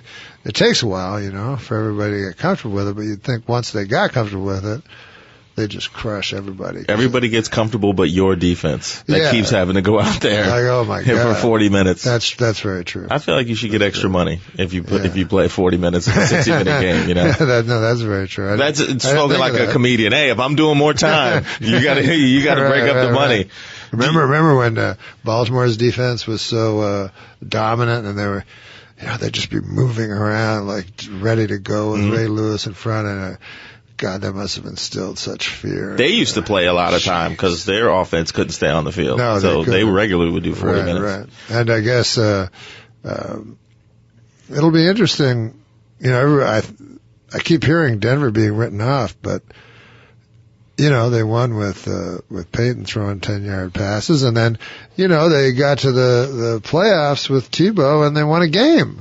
Yeah, I mean, look, the defense for the last couple of years has shown the ability to finish, even whatever is going on the offensive side of the ball. So, I don't know if that's going to be true of Seattle, because you just dropped the game to the Rams, who looked like that was kind of crazy. Division I AA in week 1. They had no business winning in week 2, but I know I had them in. I somehow survived my my pool, because the first week my suicide. I have a suicide pool for a lot of money, and I had I had Seattle week 1, and I had Baltimore. You took Seattle in week 1. Well, week 1 is so bizarre. No faith in your team. No faith in them to go far. Wait, no. I took Seattle to win. No, I know, but you saved the good team. Yeah, I know, but I was told that you have to win. I've never played a suicide pool. Okay. So I said, I had this whole, I looked at the entire year and I had it all figured out. And then my friend said, no, everybody tries that and then they lose right away. So he goes, you gotta survive. That's the whole thing. And then you think strategy later. No. But I just creeped by with Seattle, and then last week I had Baltimore. Oh, so, okay. And, that was a good week to take Baltimore. I was down 20-2 when I turned on the TV. I woke up late. I don't think you want Baltimore the rest of the year after the way they looked in the first half. Oh, my God. And then I said to my kid, how did they get a safety? And then they got no other points. And he said, no, they ran back a missed field goal. Yeah. Anything can happen when Cleveland's playing. I know, that's true. Anything can happen. That's absolutely true. Now, kind of like you, one of the things you talk about in your book is gambling. Yes, sir. Like you, I don't drink and I don't smoke or any of that stuff anymore. I'm on the bench. I did it once upon a time, but it went bad. Me too. So, will you recommend gambling? Because I need a vice. I feel like I need something in my life. No. I wouldn't recommend gambling. No. It's a lot of fun. And you don't hurt yourself physically, except your nerves and stuff. But there was one type of gambling that was so crazy. It was called lightning, and it only works on over-under bets, total bets. But you do it in basketball. So let's say the total was 180. So you bet so many dollars per point. So you start. So let's say you bet. If you're crazy, $1,000 a point. So you start $180,000 down, and then every 2 points they get, you go. So whoa! But who does this? So every basket, your heart's racing. Every missed basket. But once it hits 180, then it's $2,000 per basket. So then you're like in a dreamland. And then if it hits overtime, you're like, oh my God. So that's the craziest thing of it, because right from the first whistle, everything's important, But you can't do that with like a J.R. Smith game or anything like that. No. I have learned with professional football, which seems like the easiest thing to predict, I think is the hardest thing to predict. I think baseball is the easiest thing to predict in gambling, because baseball is a game of streaks. Like, for instance, Kirk Gibson's home run. Here's the Dodgers playing Oakland. Much superior team, and Kirk Gibson hits a home run. And what game does he hit the home run in? Game 1. Was that game 1? Yeah. I thought it was the series decider. Yeah, wait, exactly. So he's out there pumping his fists in game 1? Yeah. You don't pump your fists in That's game 1. That's what's amazing about baseball. I didn't know that. So it was just assumed that they would win because of this dramatic thing that happened in game 1, and sure of all, they did. And Bill Buckner as well. A lot of people think that was game 7. I know, they do. Isn't that amazing? Yeah. And also, if you go when Boston beat the Yankees when they were down 3-0 and they won 4 in a row, and then they won 4 straight after that to beat St. Louis or whoever was the National League champ. So if you get on a streak during the regular season in baseball, you you can run that streak, whether it's a winning streak or a losing streak, for a lot. See, I find basketball to be the most difficult because the final score is the most arbitrary. Because the final score in basketball has a weak correlation to how the game went. Like you could blow a team out and beat them by 7 because garbage time. You know what I mean? Right. You're always telling your friends, no, it was different than different than the ticker looks. Yeah. And you got a bunch of scrubs in there, and or it's a close game, and then suddenly it's fouled, and all of a sudden they win by 14, or it's a tie game, and then they win by 9 in overtime. You know what I mean? It's any crazy thing can happen. Now, are you out of the game now? I say football is the hardest because the ball's not round. And to me, a round ball going into a round hoop or putting a round ball going into a hole is more predictable than a weird shaped ball that can do anything. Like once it bounces off a guy's chest and goes in the air, and then it's bouncing on and the weirdest thing is 20 guys jump on the ball in a big pile, dog pile. And they're squeezing each other underneath there also. Because technically, holding each other. Whoever, if you had a camera that looked through people, technically the guy that's on the bottom of that pile holding the ball, touching the ground, covered with human beings, is the one that possesses the ball, but he's never the one that ends up with it. No. It's the big giant guy. It's whoever has the least nerves below the waist. Exactly. In their extremities. Exactly. Which it seems like athletes have that I could never. You see a boxing and a guy takes it right below the belt and he shakes it off in a minute. Like I would be throwing up in the corner for like an hour and a half,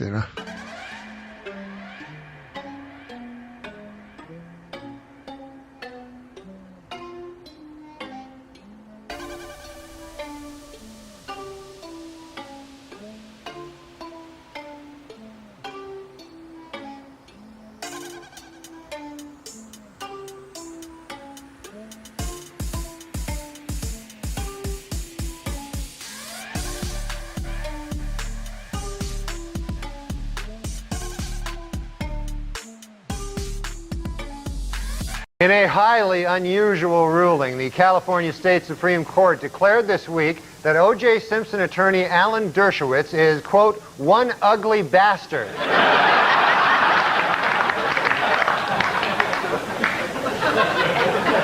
Meanwhile, Simpson Dream Team attorney Alan Dershowitz was back in the news this week, and good Lord is he ugly. Take a look at the guy. I mean, this is an ugly, ugly guy. No two ways about it. An ugly character. All right. It was reported this week that Simpson prosecutors Marsha Clark and Chris Darden often passed sexually explicit notes back and forth at the trial. Notes which discussed each other's, quote, turn-ons. And according to the notes, both Darden and Clark are turned on by the same freakish thing, Alan Dershowitz.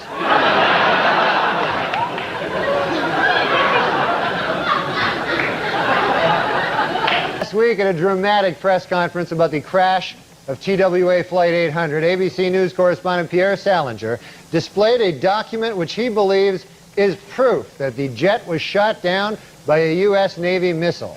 Later, he proudly showed reporters his solid gold Rolex that he bought on the street for just $15.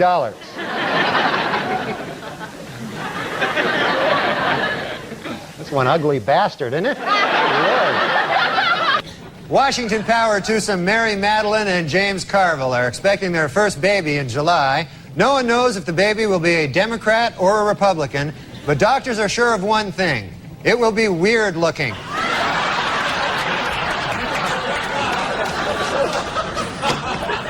Leona Helmsley fired a maid this week for stealing her Victoria's Secret lingerie.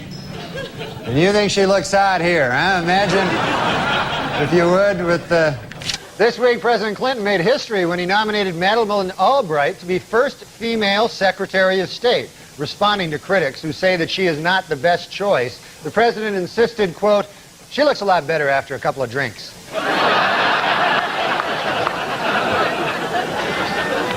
Meanwhile, Republican hopeful Phil Gramm says that Bob Dole should not get the nomination because he backed President Clinton's plan to send troops to Bosnia. Dole responded that Graham should not be nominated for president because, well, look at him. Take a gander at the fella. Incidentally, Ms. Maston will be represented in her civil suit by feminist attorney Gloria Allred, who is also quite unattractive.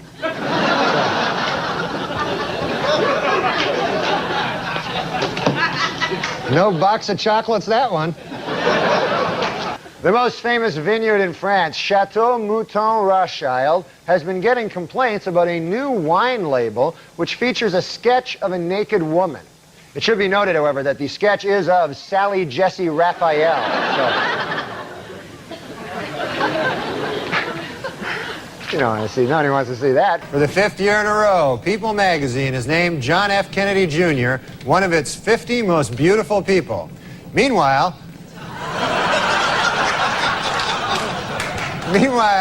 Big Red Nose magazine has named Ted Kennedy one of its 50 faces most ravaged by drink.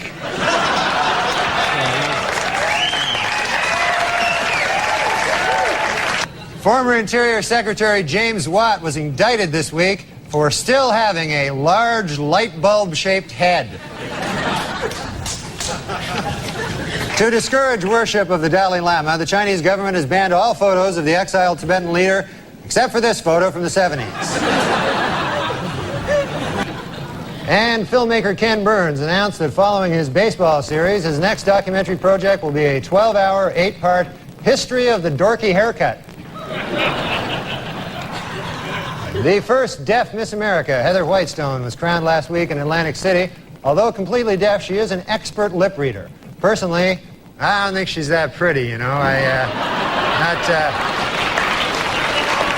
Not my cup of tea. According to an obscure 14th century law, British Army Captain James Hewitt could be hanged for having an affair with Princess Diana. The punishment for having sex with Princess Diana is death. The punishment for having sex with Princess Anne is having sex with Princess Anne. Senator Strom Thurmond, at 94, the oldest person ever to serve in Congress, has been hospitalized this week with a bout of the flu. Doctors who examined the senator thoroughly got kind of nauseous.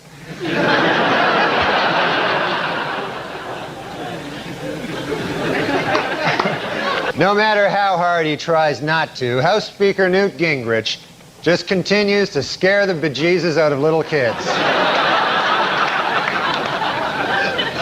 In a recent interview, tenor Luciano Pavarotti says that he is so in love with his new girlfriend that he likes to run nude on the beach with her. Read all about this in this month's issue of Things That Make Me Vomit.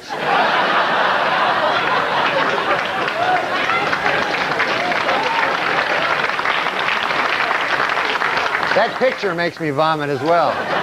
A new development in the Marv Albert story. This week, his accuser, Vanessa Perhatch, decided to go public, allowing news agency to print her name and picture. Following the publications of the photograph, legal experts were left wondering, who was the real victim?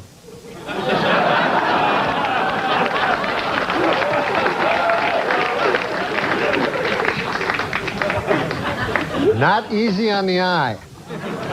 Well, it's official. Sportscaster Marv Albert, convicted last month on assault and battery charges, will serve no jail time. But the big story was outside the courthouse, where the second accuser from his trial, Patricia Maston, showed her face in public for the first time. This new development had legal experts asking once again, who was the real victim here?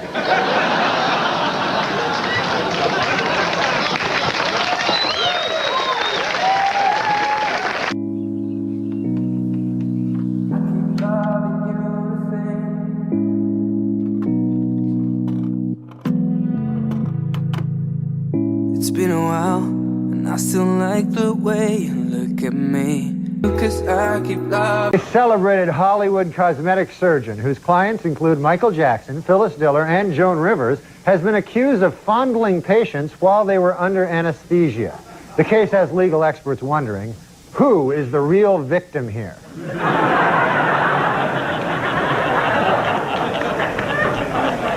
This week, a milestone in rock music. REM drummer Bill Berry has announced that he is quitting the band. Barry, who has been with REM for 17 years, says the decision to leave was entirely mutual between himself and his giant eyebrow. They talked it over and they decided it was best for both. An extremely rare albino lobster found recently in Maine will not end up on a dinner table, but will instead live out its days in a private aquarium.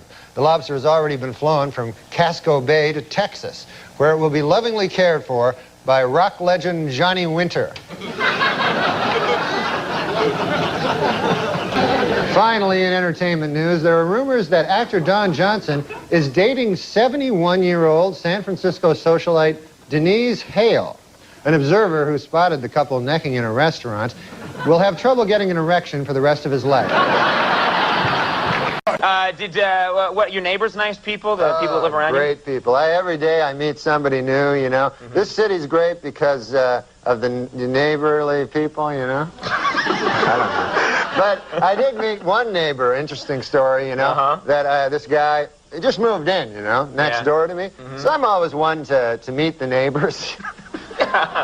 You like to chat with the neighbors, Yeah, because, you know, so I went over to the guy, knocked on the door next door to where I live, and I say to the guy, I said, hey, I'm your new neighbor, you know, and I said, good to see you, you know, nice to run into you, you know, welcome to the neighborhood, you know. And so the guy, I said, what do you do for a living there, sir, you know, if you don't mind me asking? You know, what do you do for a living? I'm a nightclub comic, I tell the guy. So he says to me, he says, I work down at the University of Science there. He says, that's a good school, by the way. I can't remember the exact place. Sure. But he says, I'm a professor of logic. Oh. So he says, the guy says, logic. Now, what the hell is that? I never heard tell of that. He says, oh, well, he says it's a kind of a pattern of syllogistic. Well, he says it's hard to explain. He says, why don't I give you an example? So I said, fair enough. Why don't you do that? So the guy says, well, he says, let me ask you a question. He says, do you own a doghouse? So I go, yes, I do. He says, well, then that means you probably have a dog. I said, yes. He says, well, that means you're likely you have a family if you have a dog. I said, yes, I do. He said, well, then that means you got kids, you're married? I said, yes, I am.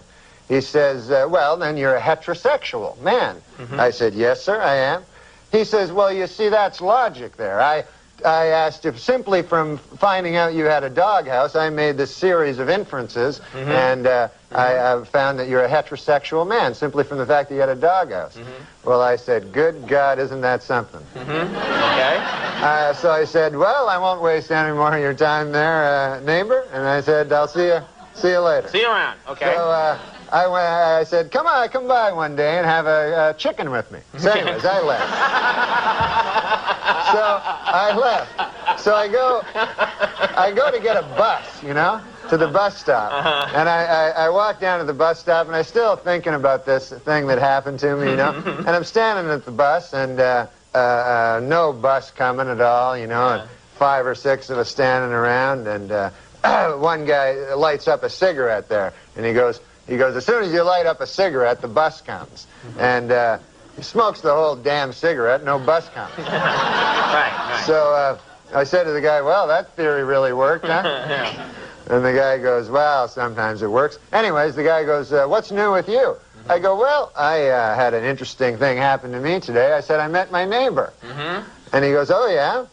I go, he had a hell of an interesting job. I said, he's a professor of logic down at the University of Science. And so the guy says, is that so? He says, professor of logic. He goes, what the hell is that, logic? I said, well, it's a series of something or other. Right. I said, I can't remember exactly, but I said, I'll give you an example if you want to hear an example. So the guy goes, all right, fair enough. So I said, let me ask you this. I said, let me ask you a question. Do you own a doghouse? And the guy goes, no, I don't own a doghouse. So the guy says, oh, yeah, you're one of them gays.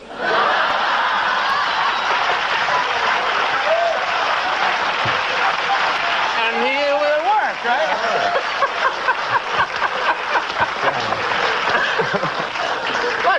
you can learn at Yeah, it was that nice. University of Science there. And then the guy, and then get this. Get this. There's more? This gay guy Yeah? invites me to have a chicken at his place. That's some kind of euphemism. Watch out. I know it's time to close my eyes to old ends, open up to new friends, leave my heart in Berlin, where the tables turning. See. Right, fellas were talking. Once in here, Murphy, in a pub, and a fella walked in a lovely suit. He said, "Look at that suit that fella's got on. I bet that's worth a lot of money. I bet he's an accountant or something like that." No. He said he's probably an agent. Look at that suit, that's lovely. Well, the fella went in for a piss. Some of these Irish fellas went in with him. He said, we were just admiring your suit. He said, you must have a very, very good job. What do you do? He said, I'm a doctor of logic. He said, what the fuck's that? He said, I'll explain it. He said, have you got a goldfish? I have. He said, is it in a bowl or in a pond in the garden? No, in a pond in the garden. It's 6 of them. He said, my logic now tells me, if you've got a pond, you must have a fairly big garden. He said, I have. I've got a very big garden indeed. He said, right. Now my logic tells me, if you've got a big garden, you've probably got a very big house. 3, 4 bedroom? He said, I've got a 4-bedroom house. He said, now, my logic now tells me, if you have got a 4-bedroom house, you've probably got maybe 4 or 5 children. He said, I've got 5 children. He said, my logic now tells me, if you've got 5 children, your sex life is very good. He said, it's the best. The best. He said, now, my logic now tells me, if your sex life is good, you don't masturbate. No, don't wank at all. He said, so now you see that's logic. From a goldfish, I found out that you don't wank. He said, that's fucking marvellous. Out he went and sat with his mate. He said, what does he do? He said, he's a doctor of logic. He said, what's that? He said, I'll fucking explain it. He said, have you got a goldfish? He said, no. He said, you're a wanker. Now, this is good.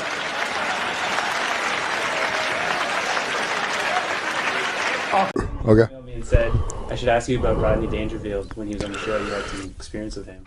Can you tell me that story? Rodney came on the show to do an update. Like sometimes Lauren would just go, "Oh, Rodney Dangerfield is here," and you go, "We don't know. How do we use him? Yeah, it'd be hard to use him on update." So then Jim had this idea, Jim Downey, where I would go, he would go, "I tell you, I got no respect," do a joke, and then I go, "That seems funny. Yeah, Rodney, get any respect? What about your kids? And they must give you respect, Yeah.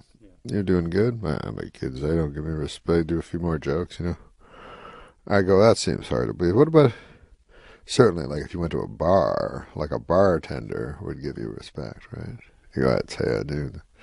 I go, like, this is atrocious, But anyways, Rodney's like, what the fuck? He didn't understand any of that. He's like, why? Doesn't this motherfucker know I don't get no respect? So, anyways, you have to do the show at 8:30, and then the dress rehearsal, and then at 11:30, So he had to get there real early, and he said, "Norm, I gotta talk to you." I was like, "What?" He says, "Why the fuck?" He goes, "I know how to do my jokes. Why can't I just leave and come back at midnight?" I'm like, "Well, I don't know, Rodney. Like, you have to do the dress rehearsal. They make us do the dress rehearsals." He goes, "I know my fucking act. I've done it a million times." I go, "Yeah, I know. I don't know what." So then he said, "I tell you, we were all alone, and Rodney was like my hero and stuff." And he goes, "I tell you, kid, it's all waiting, He goes, just fucking waiting. He goes, you do TV, you just sit in a room and you wait all the time, He goes, the same with movies. You just sit in a trailer and you wait the whole fucking time. He goes, that's no life, He goes, all there is stand-up. He goes, the rest of it's all shit, Movies are shit, TV's shit, He goes, always remember, kids, it's just stand up. So it's very, moving and everything. And then he goes, he pauses, and then he goes, stand up is shit. You know? And so then I was staring at him all alone in a room, and after he's told me everything in the world is shit. But that was Rodney, man. The heaviness, that's what I always say. Oh, the heaviness, Norm. The heaviness, you know.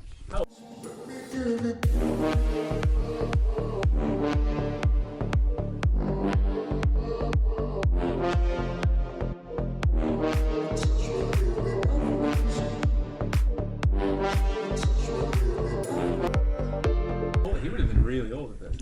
Yeah, he, I guess the thing with Rodney is he didn't make it till he was like 50 or something, so he didn't care for that. You know, he didn't like all the other people getting the fruits of show business, which to him were just drugs and women. You know, he came from that era where it was like, broads, I tell you, booze, you know. So he didn't like that he had to wait till he was older to get that. I think we. Oh, don't tell me. I think we have a phone call. We have a phone call? We have a phone call. A phone call, a surprise phone call. What was it? I don't know. Let's find out. Hello? Sounds like he's dying. Hello? Hello? Super Dave. Can you hear us, Super Dave? Hello? Is this Norm? Yeah. What a fucked up connection.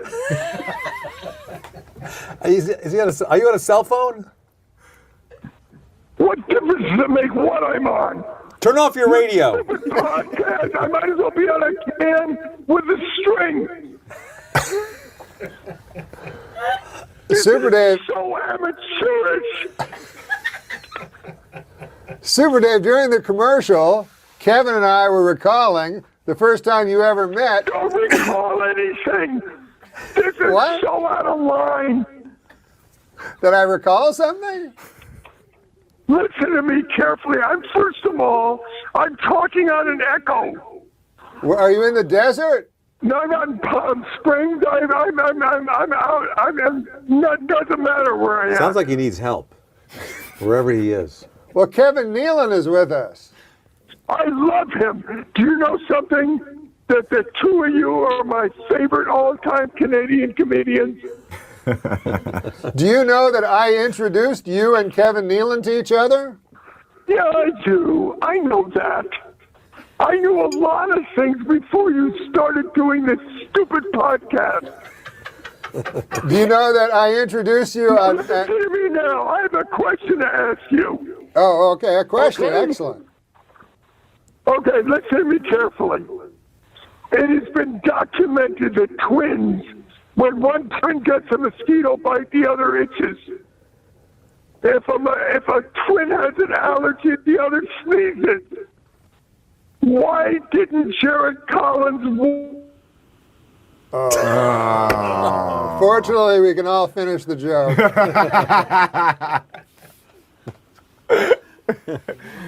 Well, that was a great Super Dave Osborne. Well, we lost Super Dave. He was doing that to get back at us. I think so. Yeah. I think so. He hung up just as he was about won. to do it. Yeah. By the way, that was a great Super Dave call, by the way. The best. I Yeah. mean, he is so funny.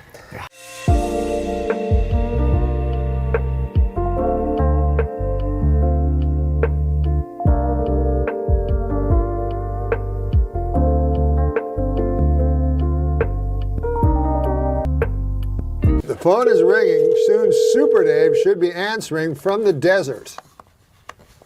Phone ringing right now. Hello? Bob! Super Dave! No. Where did you go? No. What are you in a grocery Stupid store? show cut me off. You broke away in the middle of a great joke. No, it got disconnected. No, they said you hung up. No, I didn't hang up. Go ahead and finish You the joke. disconnected me. Just finish the joke. I was right in the middle of the twin setup, and then I was going to say, if twins know everything, how come Jared Collins didn't question it. His ass hurt for 22 years. We got a good connection now. What a bunch of shit. What? Now, hey, you know what? I was sitting in an indoor eating place, like in a mall, and this guy, this 21-year-old, I'm telling you the truth, had the worst Tourette's I've ever seen. He would give a left-hand turn signal, take his hamburger, do a halo above his head, take a bite, stand up, turn around, and bark. And I realized two things. One, he would be the greatest third base coach in the history of baseball. And two, more people were watching him than Norm MacDonald live. Hey, let me ask you a question. Do you realize that Jody Arias has been on television longer than McLean Stevenson was after Matt? He says Jody Arias has been on TV longer than McLean Stevenson. He doesn't know. I have no idea. You have no idea who either of those people are. Jody Arias murdered her allegedly abusive husband. While he why did you bother to call me? McLean Stevenson was the long-running star of Hello, Larry. Hello, Larry. What's that, Super Dave? Are you still on the air? Are you still on the air? I don't even. Yes, yes.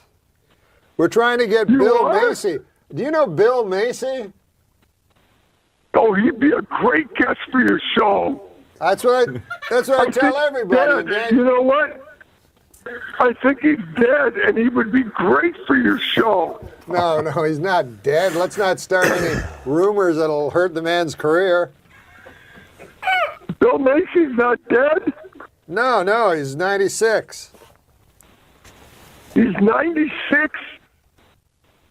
Yeah, he's 96, and his cock is harder than Kevin Nealon. Tony Bennett. You know that Tony That's Bennett what it says in his IMDb. is 86. Hey, whenever I'm feeling low, Super Dave, I just like to think of Roy Orbison fucking. Roy Orbison's dead. Oh, is he dead? Well, I never speak ill of the dead, so I apologize. Yeah, he's buried next to Bill Macy. Do you know what's really sad? Is you guys are so talented that this is so sad. He's right. It's like a mental institution. Yeah, it is a little sad. Daniel Kellison just wrote me on the monitor here, and it says, "Bad news, Super. We have to end the show." How did he know? How does he know when it ends? Well, Who I don't knows know. when it begins or ends? Much for calling in, Super Dave. Please come back. I didn't call in, asshole. I didn't call in. You called me. I'm not calling into this. Let me explain something. If I'm homeless, I'm not calling in. Jesus Christ, thanks for calling in. Sorry, Super Dave. Okay, We're closing up the studio. We're turning the lights out. You keep talking, though. You care? You think I care about that? You think when you turn the lights out, it's going to be a big difference? I can talk all night and we'll still be reaching the same people. Hey, let me tell you something. Why don't you get something that is semi-professional? You're a bunch of asswipes right now.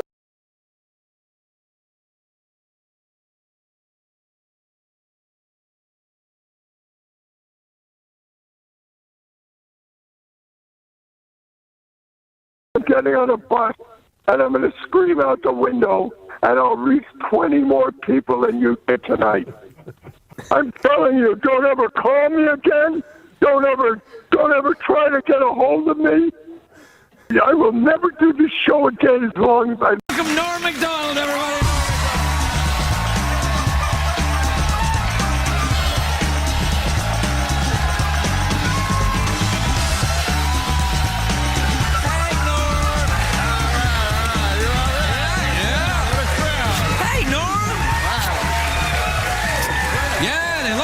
They love you. They love you.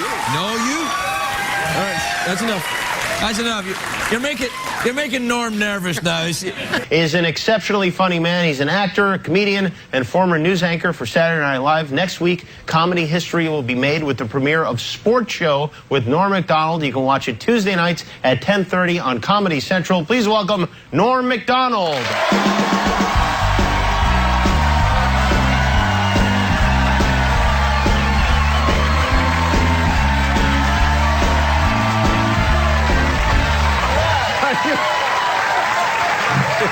How's it going, Jim? Good. You scared me. Why? I don't know. I felt like you were coming to attack me or something. No. I like getting out of here fast. I find people don't like people walking. You know, right to the jokes, get jokes in. Some people really milk it, the walk out to the thing. Yeah. I admire that in a way, because I don't have that kind of confidence to stand there and to do this. Oh, to do the big thing and wave and everything. Sometimes they go in and there's handshakes. Until people don't care too much for you. Yeah. Not you, me. Yeah, or us, together. Please welcome one of our oldest friends, Norm MacDonald. Let's get him out here.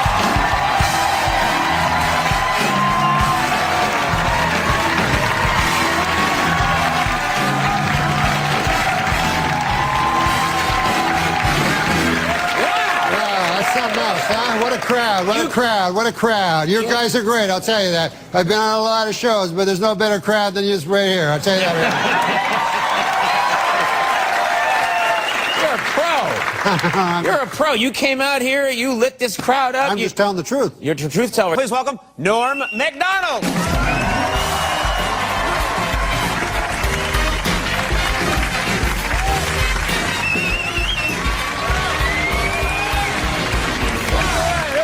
That's a can-do, Norm. You came charging out like that. Yeah, because Peter, look at this audience, man. They don't care about that. Why? They like jokes.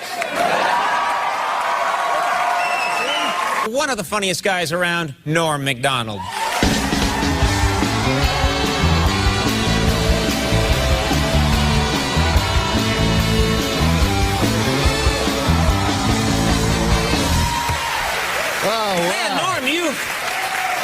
Is there a problem there? What's the problem? No, nothing. It's just speckled water. Yeah, all right. Yeah.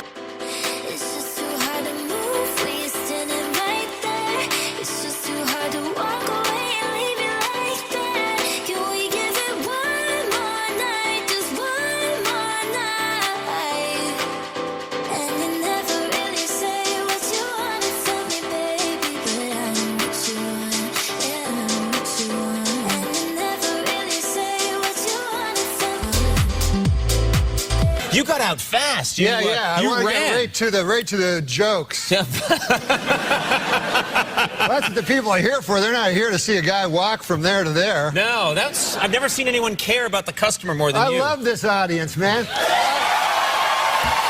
He spoke like someone from the 1920s. He would talk about hobos. Yeah. And he would say my wife, a battle axe. Yeah. He talked in this way that was from a different time. I'm just an old lump of coal. Some of my strongest material comes from real life. Real life? Like, for instance, today I was driving in a car. Mm-hmm. You were kind enough to bring a car to bring this old chunk of coal here to the studio.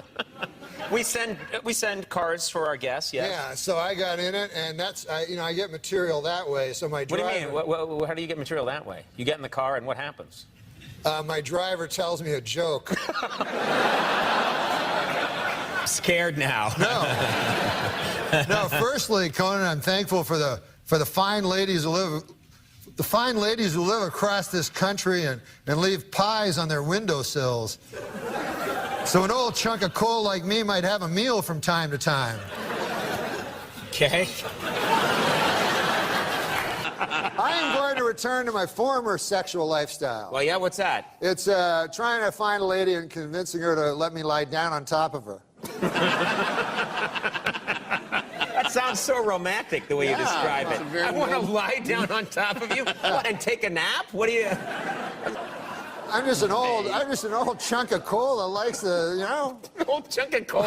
Yeah. Likes S&M, apparently. No, that's what I was just trying to. I'm getting back to just lying on top of a lady. Okay, all right. I play Geezer, who is me, actually. Geezer's just an old chunk of coal that, you know, thank you for having this old chunk of coal from the Ottawa Valley on your big city program. We are so pleased to have you with us, Norm. But my Merle Haggard was opening for him, you know. And I'm just an old chunk of coal. And I like Merle. I wrote a song later on called I'm Just an Old Chunk of Coal, but I'm going to be a diamond someday. Yeah. It's supposed to be a lump of coal, but... Everybody says lump of coal, Yeah, but I but like chunk. chunk. Sounds better. It does, Down more in Texas, masculine or something. Down in Texas, they say chunk. Give me a chunk of that cake or a pie or something like that. Morsel of coal. Yeah. Chunk. Yeah, Chunk. A chunk of. Yeah. A lot of people. I'm just an old chunk of coal now, Lord, but I'm gonna be a diamond someday. When they talk about that song, say lump of coal. I don't know if you know. I know they do because that's a natural thing to say. Yeah. But it didn't sound good to me. Briquette? No, but you know, the reason I don't like lump of coal is it brings me right to a Christmas stocking. You know what I mean? That they Oh put my lumps God, of he's on a coal. roll. No, but that is why I love chunk. I know it's time to close my eyes to old ends, open up to new friends, leave my heart in Berlin, where the tables turning, seeking up a... That comedian that would rape people at comedy club, no, in colleges. Yes, Vince Champ. They friend. always said his great gimmick was that people would think who did it, and they never, because he'd go on to another town and another college, but when people say, what about the comic? Yeah. Maybe the worst gimmick a comic ever had. Here's I had a black guy open for me, and I got him into the hotel. Nice guy, Vince Champ. His name was Vince Champ. Oh, no. I don't know whatever happened to that fella. But a nice man. Arrested for rape. He knows. He knows. Tell me your best story. My best story was the Steve. You just fucking told it. No, if it happened to you. He's a comedian. He was going to the Tempe Improv? Okay. What was your joke? You had one joke? No, it had was one. so ridiculous. It What? was stupid. What was it? Oh God, man! Well, that it was doesn't something like don't take a shot from a girl at a bar because it looks ridiculous. It's never good. I think the punchline was is this a Care Bear cum shot or something? It was really ridiculous. Don't take a shot at a girl at a bar. I think it has to do with the Care Bears. It's like, what? That was the worst. I don't remember it. It was so long ago, but that was the gist of it, and that's why I don't do stand-up anymore. You should open with it. Yeah. Yeah. I should open and close with it. He can't even tell his own joke. Yeah, I mean, again, I mean, I'm not a good, you know. Anything. Yeah, I mean, clearly.